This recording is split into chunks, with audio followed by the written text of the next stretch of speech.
Empire of Scorching Summer, Tianyu City, Awakening Square. Only 3 days left until the national exam. I beg my third granduncle's spirit in heaven to bless me with an S-level Beastmaster talent upon awakening, a young boy pleaded anxiously. No, buddy, your third granduncle's 7-day mourning period isn't even over yet, and you're already asking him for favors? You're way too impatient, another person teased. I awakened a D-level talent, weak magic. I'm doomed. Hey, Mom, hurry up and have a little brother so I can start a new account. It's urgent, he said helplessly.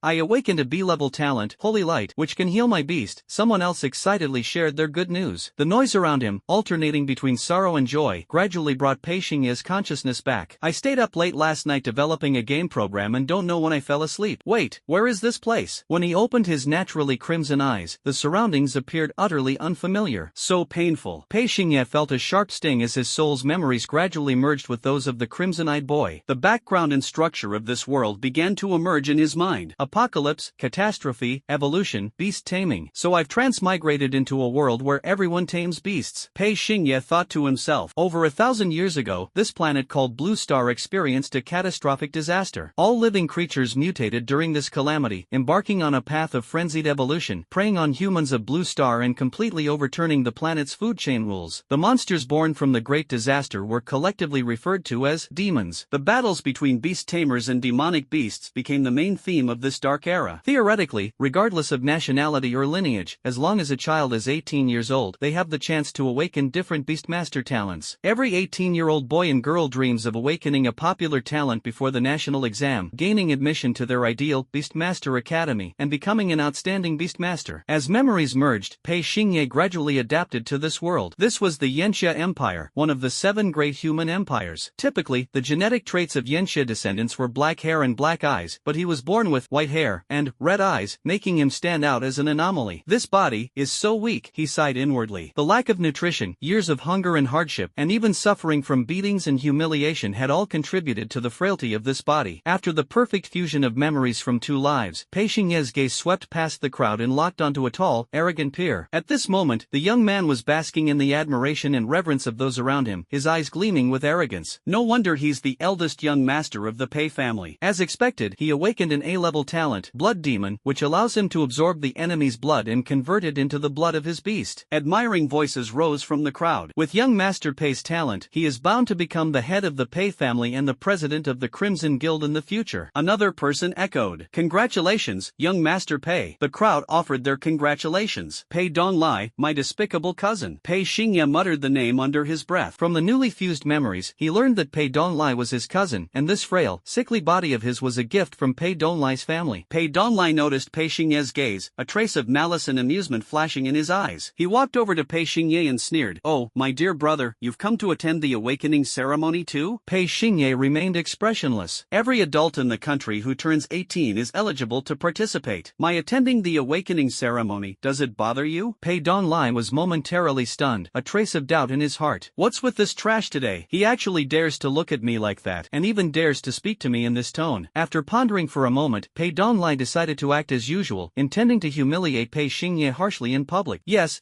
you've turned 18 too, so you're indeed qualified to attend the awakening ceremony. Then let me ask you, do you think you'll awaken a popular talent? He asked, pretending to be serious. Pei Xingye, don't forget, in this world, the talent you awaken is usually determined by bloodline inheritance. So, Pei Donglai's tone was full of disdain. You'll only awaken the most bottom-tier, obscure, and useless necromancy talent among the top 100 talents, just like your dead mother. The surrounding boys and girls participating in the awakening ceremony nodded in agreement. Young Master Pei makes a lot of sense. Pei Xingye's mother is a necromancer Beastmaster. So Pei Xingye is very likely to awaken a necromancy-related talent. If it were 18 years ago, awakening a necromancy-related talent would have been so prestigious. But now it's no longer 18 years ago, times have changed. The heated discussions among the crowd spoke of the changes of the era. Since the birth of the necromancy talent, it has consistently held the top position on the list of the 100 greatest talents. Pei Xingye's mother, Pei Chuzhuang, was a necromancer Beastmaster who had made outstanding contributions to the Yanxia Empire, slaying countless magical beasts. Her mounts were all ancient bloodline undead divine beasts. Unfortunately, this remarkable woman passed away prematurely, dying in the Tianqing Vortex War 18 years ago, a battle that altered the world's balance. She left behind Pei Xingye, who was then less than a month old, turning him into a completely orphan child. His mother's death and the mysteries surrounding his father's identity left him feeling utterly helpless. helpless. As the saying goes, when a person leaves, the tea cools. Pei Xingye's days in the Pei family after losing his mother were predictably bleak. He has now become the family's outcast, facing only belittlement and humiliation from his grandfather, uncles, and cousins. Some even sought to seize the inheritance left by his mother. Only his cousin Pei Ingru treated him as a younger brother, offering him a shred of warmth. In short, after the Heavenly Star Vortex battle, the world was afflicted by a strange curse, and since then, all beast tamers who awaken undead-related talents have suffered from the torment of the curse. Among the many curses, the most vicious is the Curse of Doom. As the name suggests, this curse drastically shortens the lifespan of undead beast tamers, earning them the nickname short-lived ghosts, as most die suddenly before reaching the age of 20. Alternatively, they are plagued by illness, barely surviving as invalids. This has led to the complete decline of undead beast tamers, ushering in an era of extinction for their kind. Over the past 18 years, undead-related talents have consistently ranked last on the top 100 talent list, falling from glory to abandonment. Next student, Pei Xingye, the staff member's voice rang out. It's your turn to awaken. Under the gaze of the crowd, he walked to the center of the awakening plaza to undergo the awakening ceremony. Announced the awakening results. Pei Xingye, awakened E-level talent, undead execution. When Pei Xingye's talent result was announced, the crowd erupted with predictable sighs and ridicule. Just as expected, he inherited his mother's talent. Undead talent, the lowest tier talent. Ha ha ha. This short-lived guy is bound to be plagued by the Curse of Doom. At most, he'll die suddenly within 2 years. How pitiful. Everyone looked at Pei Xingye as if they were staring at a corpse. Pei Donlai's eyes gleamed with fervor, secretly rejoicing in his heart. Cursed. Pei Xingye, it won't be long before you go to hell to reunite with your mother. Everything in the Pei family will be mine. His need to grow some wisdom in my brain. Pei Xingye felt a wave of dizziness, and then a game interface visible only to him appeared in his mind, like a holographic projection displayed before his eyes. Ding! System awakening detected. System successfully bound to the host. Divine Tomb system activated. Pei Xingye's stiff body felt a surge of excitement, his blood-red pupils trembling violently. This familiar taste, this familiar formula, wasn't this the system cheat he had developed for the protagonist of the game in his previous life? So, his heart trembled. I crossed over and brought the system along with me. In his previous life, Pei Xingye was a top-tier game designer who had developed multiple globally popular online games. At this moment, the Awaken and Bound Divine Tomb system was precisely a game cheat he had personally designed. Ding! Newbie login gift pack has been issued. Unpacking the gift pack. Rewards obtained: Reaper's Domain, plus Hand of the Overlord, plus Blood Shadow of the Underworld King. Reaper's Domain. The hosts can summon undead cemeteries of varying levels and is immune to undead damage. Hand of the God of Death. The host's left arm can lift coffins and dig graves, contracting with the undead. Blood Shadow of the Underworld King. The host can switch to shadow form, significantly enhancing soul power for a period of time, while forcibly increasing beast taming levels. These data details were all too familiar to Pei Xingye. They were coded line by him in his previous life. Under everyone's gaze, the corners of his crimson lips slightly curved upward. Mother died in battle, father unknown. Haunted by curses, starting with a collapse of the heavens. It seems this is the final ultimatum from the God of Time. Let me use the shortest time to turn this terrible situation around. Awakening Square. Pei Xingye's ears were filled with piercing laughter. Ah ha ha ha. Little brother, you really did awaken the undead talent, just like your dead mother. Undead execution. When the enemy unit's health drops to 10%, it reaches the execution threshold, triggering a 100% instant kill effect. Sounds pretty impressive. But under the entanglement of Curse of Doom, how many more years can you live? No worries, our Pei family will take care of you for these 2 years anyway. After all, an extra pair of chopsticks doesn't make a difference. Raising a dog and raising you is just as simple. Pei Donlai's words carried a tone of mockery, clearly treating Pei Xingye as a household servant to be manipulated and humiliated at will. Otherwise, how could the 18-year-old Pei Xingye be so frail? Just as Pei Donlai was about to continue humiliating Pei Xingye, he suddenly collided with Pei Xingye's scarlet and icy death stare. The undead power within him began to boil, and Pei Xingye's expression turned stern, his powerful aura directly suppressing Pei Donlai. 2 lifetimes as a person, souls fused together as a transmigrator. Pei Xingye's mind caused the aura of this frail body to surge, easily crushing peers of the same age. Pei Donlai, remember this. The Pei family has what it has today, and the Crimson Guild has managed to rank among the nation's top 100 guilds, all thanks to the glory my mother fought for single-handedly back then. Without my mom, the Pei family is nothing. Pei Donglai wanted to retort. You. What do you mean, you? Am I not speaking the truth? My mother made outstanding contributions to the Yensha Empire during her lifetime, slaying countless demons and earning countless merits. And you and your father are nothing but ungrateful wolves who fed off my mother's blood. Without my mother, there would be no Pei family today. Everyone present, including those who had previously flattered Pei Donlai, seemed to instantly turn turned into dumbfounded mutes, falling into complete silence. Pei Chujuan, though already deceased, her illustrious name still echoed throughout the world. The Pei family is the Pei of my mother, Pei Chujuan. Everything my mother left me, I will take back. As Pei Xingye finished speaking, he turned and left, his figure graceful and carefree. Did this guy take the wrong medicine today? Just wait, Pei Xingye. When I get into Chaos Academy, the moment you end up on the streets will surely be your most painful memory. Pei Donglai stared at Pei Xingye's back, his eyes filled with insidiousness and malice. The grudge between the two would undoubtedly unfold during the national exam 3 days later. Tianyu City, outskirts of the outskirts, the abandoned residence of the Pei family. This residence was a dilapidated house abandoned by the Pei family 10 years ago. After dusk, as night fell, the thick darkness draped the old house in a layer of desolate and barren attire. Pei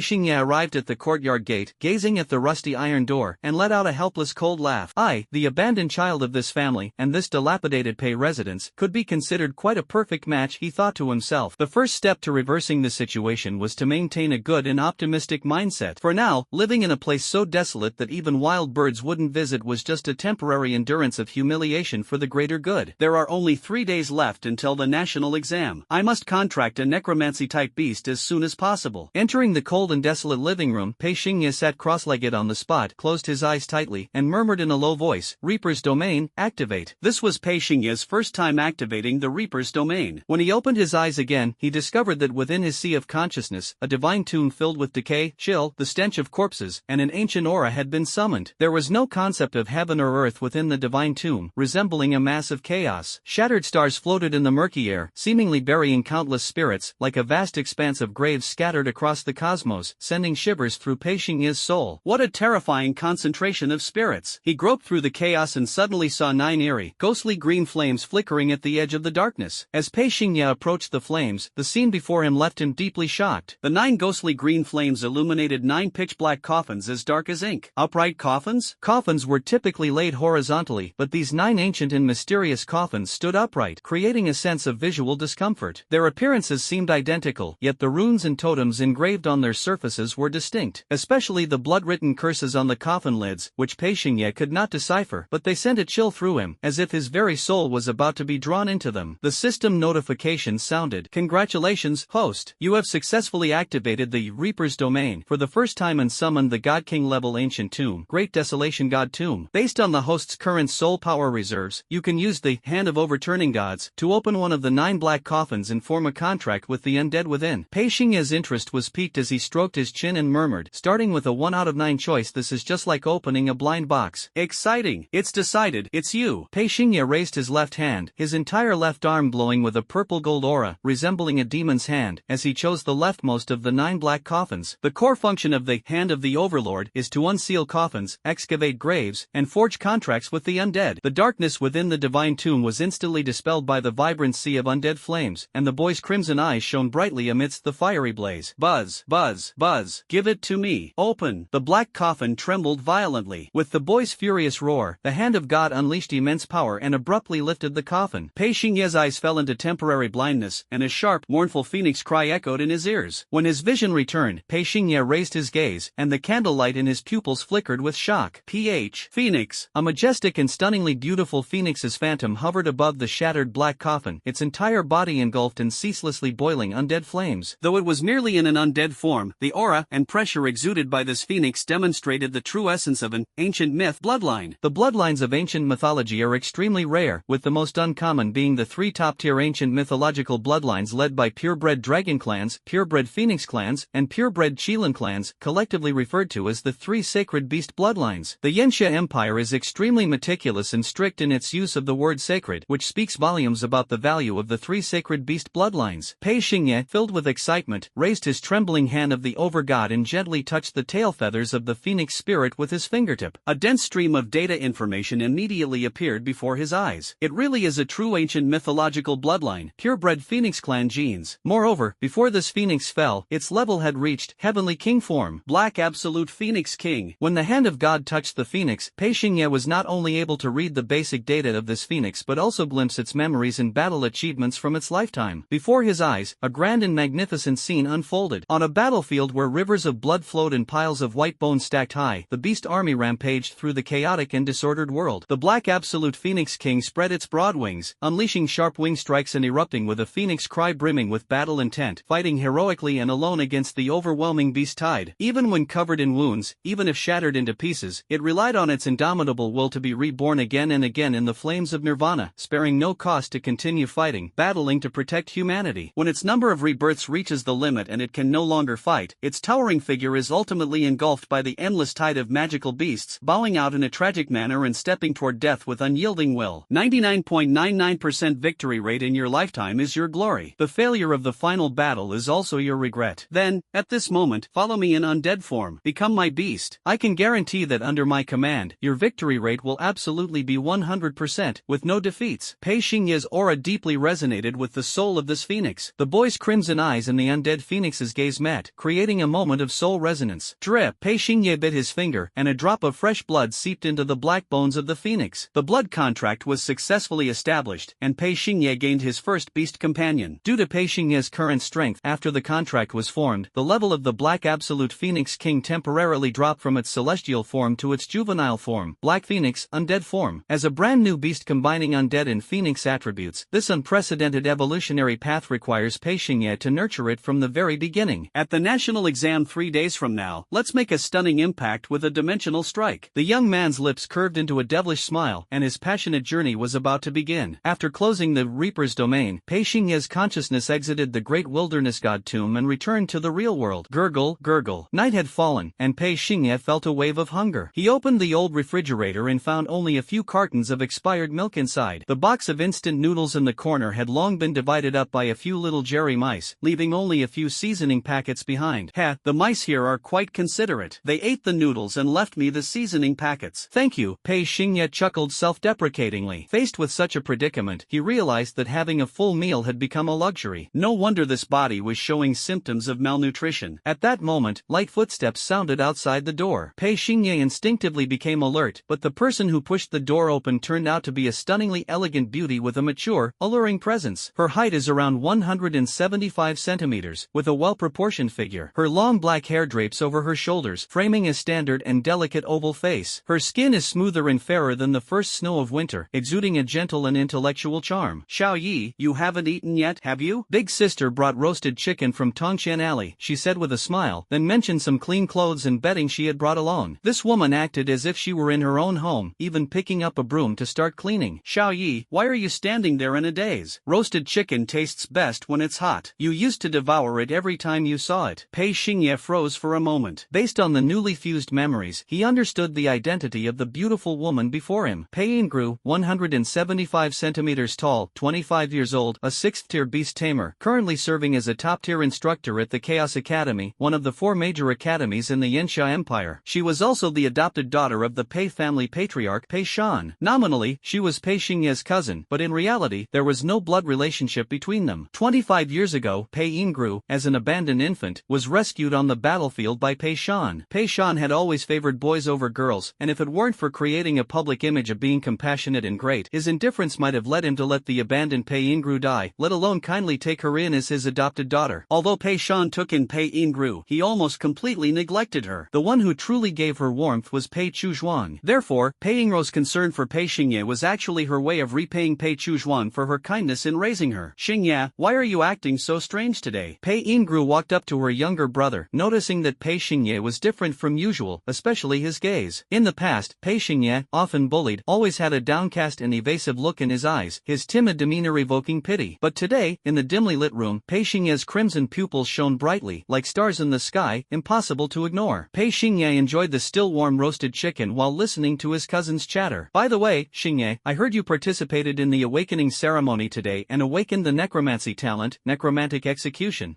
After all, I inherited it from my mom, he responded. Pei Yingru rested her chin on one hand, looking at her younger brother with a tender gaze. Ah, if only it were 18 years ago. Everyone knew that 18 years ago, the necromancy talent was the strongest Beastmaster talent in the world, creating an unparalleled era of brilliance. Watching Pei Xingye devour his food, Pei Yingru once again recalled the appearance and demeanor of Pei Chuzhuang. She was a peerless woman who embodied beauty, elegance, nobility, and wildness. Her short life was dazzling and glorious, filled with remarkable achievements. Even after her passing, she left behind many mysteries and unresolved questions about the profession of necromancer beastmasters. Xiaoye, next month is Mom Pei's death anniversary. Let's visit her grave together. together, Pei Ingru suggested. Alright, cousin. In the Pei family, apart from me, you're the only one who cares about my mother's death anniversary. Thank you, Pei Xingye responded gratefully. You brat, being so formal and polite with your sister, asking for a beating, Pei Ingru joked. In her eyes, although the one who adopted her was Pei Shan, the so-called foster father, she had always regarded Pei Xingye's mother, Pei Chuzhuang, as her biological mother. Therefore, she was the only one in the Pei family who treated Pei Xingye well. After finishing the roast chicken, Pei Xingye said seriously, cousin, I want to ask, how many admission slots does your Chaos Academy have for Tianyu City this year? Pei Ingru answered truthfully, 4. She then added, actually, the admissions for Chaos Academy are mostly pre-assessed. In our Tianyu City, those who meet the admission standards of Chaos Academy are none other than Situ Shui from the Situ family, Wangfu Boyi from the Wangfu family, Qin Yanlin from the Qin family, and from our Pei family. Her words came to an abrupt halt, and a trace of guilt flashed in Pei Ingru's eyes. I know, the fourth person who meets the admission standards of Chaos Academy is my eldest cousin, Pei Donglai. The calmer Pei Xingye's tone was, the more uncomfortable Pei Ingru felt in her heart. She was well aware that everything the Pei family had now was the result of Pei Chuzhuang's hard work. After Pei Chuzhuang's death, Pei Xingye had already become a discarded pawn in this family. Those so-called relatives only thought about how to seize the kingdom Pei Chuzhuang had built, while treating Pei Chuzhuang's only son, Pei Xingye, as a threat, targeting and suppressing him at every turn, even considering eliminating him outright. Without Pei Ingru's overt and covert protection, it was uncertain whether Pei Xingye would have even lived to the age of 18. So from childhood to adulthood, all the benefits and resources of the Pei family were unconditionally tilted in favor of Pei Donglai. Even the epic bloodline beast contracted by Pei Donglai was acquired through the resources and connections left behind by Pei Chuzhuang. Barring any unforeseen circumstances, Pei Donglai's admission to Chaos Academy was a certainty. As for the abandoned child, Pei Xingye, his future was already sealed by the harsh answers history has provided time and again. The fate of every abandoned child in a family is invariably tragic. There's only expired milk in the fridge, no air conditioning in the sweltering summer, and the bed is so hard. Pei Ingru sighed in her heart, this child has it so tough. Every time I see his frail body, how could I not feel heartbroken? Pei Mom, I'm sorry. It's my fault for not taking good care of Xiaoye, she said with guilt. After all, I'm just an adopted daughter of the Pei family, and there's so little I can do to help Xiaoye. Just as Pei Ingru was silently blaming herself, Pei Xingye suddenly revealed a simple and honest smile. Cousin, if I can get into Chaos Academy in the national exam 3 days from now, does that mean I can see you every day? Ha! Pei Ingru was stunned. What are you talking about? You said you want to apply to Chaos Academy? She looked at her younger brother with a shocked expression. Cousin, you heard me right. I want to apply to Chaos Academy, Pei Xingye answered firmly. If it were the past Pei Xingye saying this, it would definitely mean his brain was fried. Xiaoyi, having ambition is a good thing, and your sister is very pleased. But there are only 4 spots, and with your talent in the necromancy system, I'm afraid. Pei Ingru spoke very tactfully. Cousin, I'm serious. I will, in the national exam 3 days from now, surpass Pei Donglai and get into Chaos Academy. Do you have any objections? Pei Xingye's tone carried determination and confidence. At this moment, Pei Ingru couldn't help but take a sharp breath, inwardly sighing. Xiaoye's gaze, why does it suddenly carry such intense aggression? It's even making my cheeks flush. This confidence, I've never seen it in the eyes of those Imperial City prodigies. Is this still the Pei Xingye I know? The times have changed. Your cousin is still your cousin, but your younger male cousin is no longer your younger male cousin. At this moment, in this abandoned Pei family residence, there is no younger brother, only a future emperor of techniques. Late at night, the storm raged outside the window, dispelling the oppressive heat and restlessness of the midsummer night. Pei Ingru had already left, and in the vast yet desolate Pei family residence, only Pei Xingye remained. Lying on the bed, he gazed at the premium membership card Pei Ingru had left behind, recalling the scene from just moments ago. 5 minutes earlier. Cousin, which beast taming shop does this membership card belong to? Pei Xingye asked curiously. In this era of universal beast taming, all industries in the 7 human nations revolved around the profession of beast tamer. To provide a marketplace for all beast tamers to trade beasts, materials, and equipment, beast taming shops were established in every city across the 7 great empires. This is the gold membership card for Listening Rain Pavilion. You know, I'm very close with the owner there, Pei Ingru said with a smile. As the new memories merged, Pei Xingye's mind conjured up an image of a seductive and stunning beauty who only wore kipeos year-round, Lantingyu, the owner of the 3-star beast taming shop, Listening Rain Pavilion, and also Pei Ingru's close friend. Xiaoye, in this era, necromancy talents have completely fallen out of favor. Pei Ingru's voice was gentle yet firm. That's why most beast taming shops across the country have long abandoned any business related to necromancer beast tamers. I asked Tingyu for a favor and managed to get you a necromancy-type beast with a bloodline quality rated as rare. There are only 3 days left until the national exam. Take some time to visit Listening Rain Shrine Pavilion, use this card to purchase the beast, then form a contract with it and become a true necromancer beast tamer. At that moment, Pei Yingro's gentle voice filled Pei Xingye's heart with gratitude. Even though he had lived 2 lifetimes and possessed a mature and steady mind, he couldn't help but feel his eyes redden. Now, Pei Xingye adjusted his emotions and gazed at the rain curtain outside the window. My cousin is so kind to me. She asked Sister Tingyu to get me a rare bloodline undead-type beast, which must have cost her a big favor with Sister Tingyu, he thought to himself. Although the undead-type talent has fallen out of favor, with this rare bloodline undead beast, getting into a third-rate Beastmaster Academy shouldn't be a problem. But I, Pei Xingye, will only aim for one of the 4 top-tier academies, Chaos Academy. Within the Yanxia Empire, the 4 most prestigious Beastmaster Academies are Gluttony Academy, Chaos Academy, Xiangji Academy, and Tawu Academy. The names of the 4 academies are derived from the 4 legendary ferocious beasts. In terms of faculty strength, Gluttony Academy ranks first among the 4, with Chaos Academy coming in second. Why is Pei Xingye so fixated on the second-ranked Chaos Academy? Because Pei Donglai also intends to apply to Chaos Academy. His goal is not to attend the best academy but to take Pei Donglai's spot, avenging the injustices he and his frail body have endured in the Pei family over the past 18 years. Cousin, I can only let down your well-meaning intentions. Pei Xingye placed the gold membership card from Tingyu Pavilion into the drawer and decided not to use it anymore. To him, a rare bloodline beast was far too mediocre. After all, at this moment, he had already contracted the Black Phoenix with an ancient mythological bloodline. Time flies, and 3 days passed in the blink of an eye. The Yanxia Empire welcomed its most important day of the year, the National Examination Day. Breaking news! The Yanxia Empire ushers in its annual national examination, an excited voice announced on the news. Millions of candidates across the nation are about to enter examination halls to begin the Beastmaster assessment. How many genius Beastmasters will emerge from this year's exams? Let's wait and see. The examination hall in Tianyu City was already packed with people, and the young faces were filled with nervousness and anticipation. With my B-level talent and my beast, the Fire Soul Silver Fox, getting into Kanglin Academy shouldn't be a problem, one candidate said confidently. As long as I perform normally, I'm sure I'll receive an admission letter from Tianju Academy, another exclaimed excitedly. What's going on? Why is my beast having diarrhea at a time like this? Breaking down at the critical moment. Bro, I'm begging you, stop it, just stop it for now. As the assessment approached, some beasts were holding back something big, while others faltered at the crucial moment, leading to a scene of utter chaos. The national exam is just like this, filled with all sorts of oddities, each more abstract than the last. For most candidates in Tianyu City, their goal is to get into a 3rd-tier or 2nd-tier Beast Tamer Academy. As for the 4 top-tier Beast Tamer Academies, ordinary people wouldn't even dare to dream about them. In the vast examination hall, the assessment areas were divided according to different Beast Tamer Academies. The 2nd-tier and 3rd-tier Academy assessment areas were packed with crowds, bustling with activity, while the assessment areas for the 4 top-tier academies had only a sparse scattering of figures. This era is a grand process of sifting through the sands, all revolving around the word talent. Chaos Academy, Assessment Area. The invigilator in charge was none other than Chaos Academy's star mentor, the beautiful Pei Yingru. At this moment, her face was full of concern. As long as Xiaoye follows my advice and contracts a rare bloodline undead-type beast from Tingyu, getting into a third-rate academy like Kanglin or Tianju shouldn't be a problem. At that moment, a playful voice sounded. Pei Donglai, hands in his pockets, walked up to Pei Yingru. Sis, does a preordained genius like me still need to take the exam? Pei Yingru was momentarily stunned but quickly regained her usual stern demeanor and said seriously, right now, I am not your sister, I am the examiner. Watch your words, Pei Donglai. Alright respected examiner, although I am a preordained genius of Chaos Academy, to convince everyone, I am willing to go through the process. Next, I will take the exam and prove myself with my strength. Pei Donglai, full of arrogance, activated his beast seal and summoned a giant tiger beast wrapped in lightning, its fangs as sharp as swords. Thunder Sword Tiger, an epic bloodline, classified as a juvenile. This beast quickly became the center of attention, drawing envy and praise from other examinees. Just as Pei Donglai was preparing to showcase his skills, the examination venue erupted into mocking discussions due to the arrival of a red-eyed boy. Oh, isn't this the Pei family's useless waste? To be precise, the short-lived ghost. A short-lived ghost who awakened a necromancy talent and still has the audacity to participate in the national exam? The onlookers discussed, with white hair and red eyes being the most distinctive features of Pei Xingye. He ignored the surrounding ridicule and walked straight into the Chaos Academy's assessment area, his eyes harboring the undead flames on the verge of eruption. Wait, did I see that right? This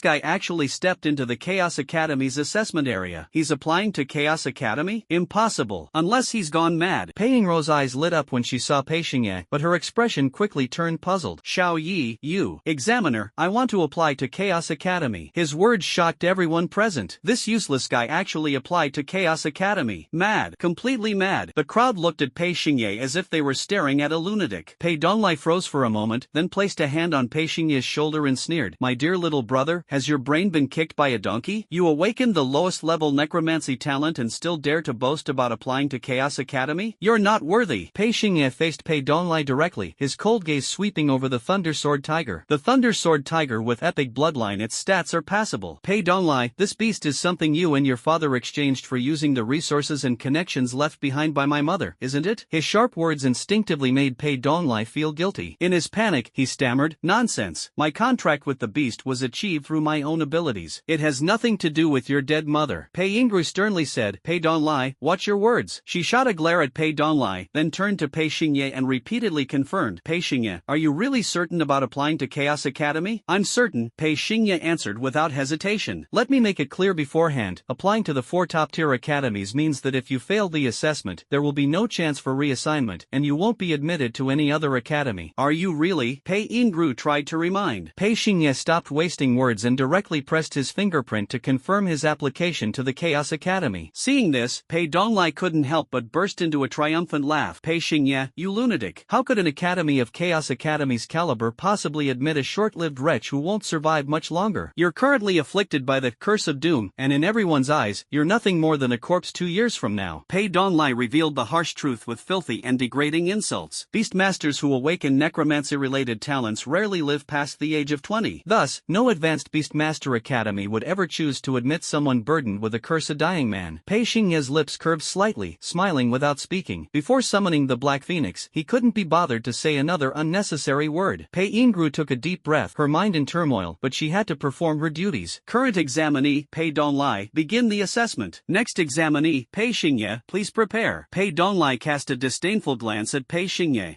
Next, I'll make you understand the gap between us. Chaos Academy Assessment Area. Pei Donglai began the official assessment. The national examination adopts a unified assessment standard, which is to compete in the number of primordial demons hunted. Primordial demons are the collective term for the lowest level magical beasts. The classification of magical beasts is similar to the classification of beast tamers, divided into 9 major sequences, ranked from low to high. Juvenile form, mature form, complete form, metamorphosis form, dominant form, monarch form, heavenly king form, emperor form, star god form. In the center of the assessment area, the cage opened, releasing the first primordial demon, a cold glinting iron-armored lizard with a ferocious appearance, twisted posture, and emitting a piercing howl. The iron-armored lizard belongs to the juvenile form of magical beasts, the weakest type of non-attribute magical beasts in the world, and the first challenge every novice beast tamer must face. Pei Donglai displayed an arrogant stance, unleashed his soul power, and commanded the Thunder Sword Tiger to launch a fierce attack on the iron-armored lizard. Charge forward. Thunder bind. Thunderstorm blitz. In the assessment area, the power of thunder raged wildly. The first iron-armored lizard was scorched, collapsed, and breathed its last. The onlookers marveled one after another. Thunder Sword Tiger, truly worthy of being a beast with an epic bloodline, its bloodline strength is remarkable. Moreover, Pei Donglai's talent is Blood Demon. When Thunder Sword Tiger attacks the iron-armored lizard, it can absorb the lizard's blood and convert it into its own. Blood Demon provides powerful combat endurance. Pei Donglai might be able to kill 20 iron-armored lizards. No exaggeration, no bias, truth be told, Pei Donglai does have some talent. As the assessment progressed, he had already consecutively killed 13 iron-armored lizards. Achieving a double-digit kill count is already quite an impressive feat. This is thanks to his talent Blood Demon and the bloodline strength of Thunder Sword Tiger. Beast bloodlines, like beast levels, are divided into 9 sequences: common, extraordinary, rare, epic, legendary, demigod, mythical, ancient, mythical, primordial, mythical. The bloodline of the iron-armored lizard is only of common quality, while the bloodline quality of Thunder Sword Tiger reaches epic. Under the suppression of bloodlines, Pei Donglai's assessment process went very smoothly. Gradually, Pei Donglai's breathing became rapid, and the soul power within him was completely depleted. Thunder Sword Tiger was also exhausted, panting heavily, unable to continue fighting. Splash! The 25th iron-armored lizard fell into a pool of blood. At this point, the sweat-drenched Pei Donglai finished the assessment, and his score was finalized. Pei Yingru announced, Pei Donglai, you have killed 25 iron-armored lizards. This was Pei Donglai's limit. Meanwhile, the large screen behind Pei Yingru displayed the scores of all the candidates who had participated in the Chaos Academy assessment. Situ Shui, kill count 41. Huang Fu Boyi, kill count 33. Xin Yin Lin, kill count 30. Pei Donglai, kill count 25. These are currently the top 4 on the leaderboard. According to the admission system of Chaos Academy, only the top 4 in the Tianyu City examination area will be admitted, so this list comes as no surprise to anyone. Everyone knows that these 4 geniuses were practically pre-selected by Chaos Academy even before the assessment. Participating in the assessment is just a formality. Other candidates with mediocre qualifications mostly have kill counts ranging from 1 to 8. This is the gap in talent. Pei Donglai displayed a confident smile, walked up to Pei Xingye, and boasted, "Little brother, how's my performance?" This is the result of the powerful combination of an epic-level bloodline and an A-grade talent. Thunder Sword Tiger Bite, an epic bloodline. Blood Demon, grade A talent. Undeniably, Pei Donglai has some skills, but not much. In everyone's eyes, the outcome was already decided. Pei Donglai receiving the admission letter from Chaos Academy was a foregone conclusion. After all, no one believed that Pei Xingye, a so-called waste with an awakened undead talent, could squeeze Pei Donglai out of the top 4 list. Next candidate, Pei Xingye. Pei Yingro's eyes revealed worry and nervousness as she watched Pei Xingye face the first ferocious and bloodthirsty iron-armored lizard, unable to help but feel a pang of anxiety for him. No one had high hopes for Pei Xingye, simply because undead talent was the worst talent of this era bar none. Beastmaster talents are divided into 8 levels, from lowest to highest, E, D, C, B, A, S, SS, SSS. Pei Xingye's awakened, undead slaughter, belonged to the lowest tier, an E-grade talent. The reason is well known: undead talents come with the short-lived Curse of Doom. As long as Pei Xingye summons beasts to fight, the curse's effects will intensify, rapidly depleting his lifespan and eroding his vitality. The crowd sneered and ridiculed, not only belittling Pei Xingye but also disparaging undead talents as a whole. Pei Xingye lifted his scarlet eyes, his gaze as chilling as the Grim Reaper's, locking onto the iron-armored lizard before him. In this world, the only constant is change, he thought resolutely. The era has shifted from this moment on. I will prove that necromancy is the greatest talent in the world. Pei Xingye let out a deep, low shout, and the aura of the undead spread wildly. Gate of the Underworld, open. On his right wrist, the beast seal glowed with a crimson light, activating the beast summoning. In an instant, the space behind Pei Xingye twisted and shattered. Amidst the surging black mist, an ancient and heavy stone door opened. Surrounding the door were indescribable ghostly faces, and magma from hell spewed forth from within. In the blink of an eye, the soul-stirring aura of the undead enveloped the entire examination hall. So cold.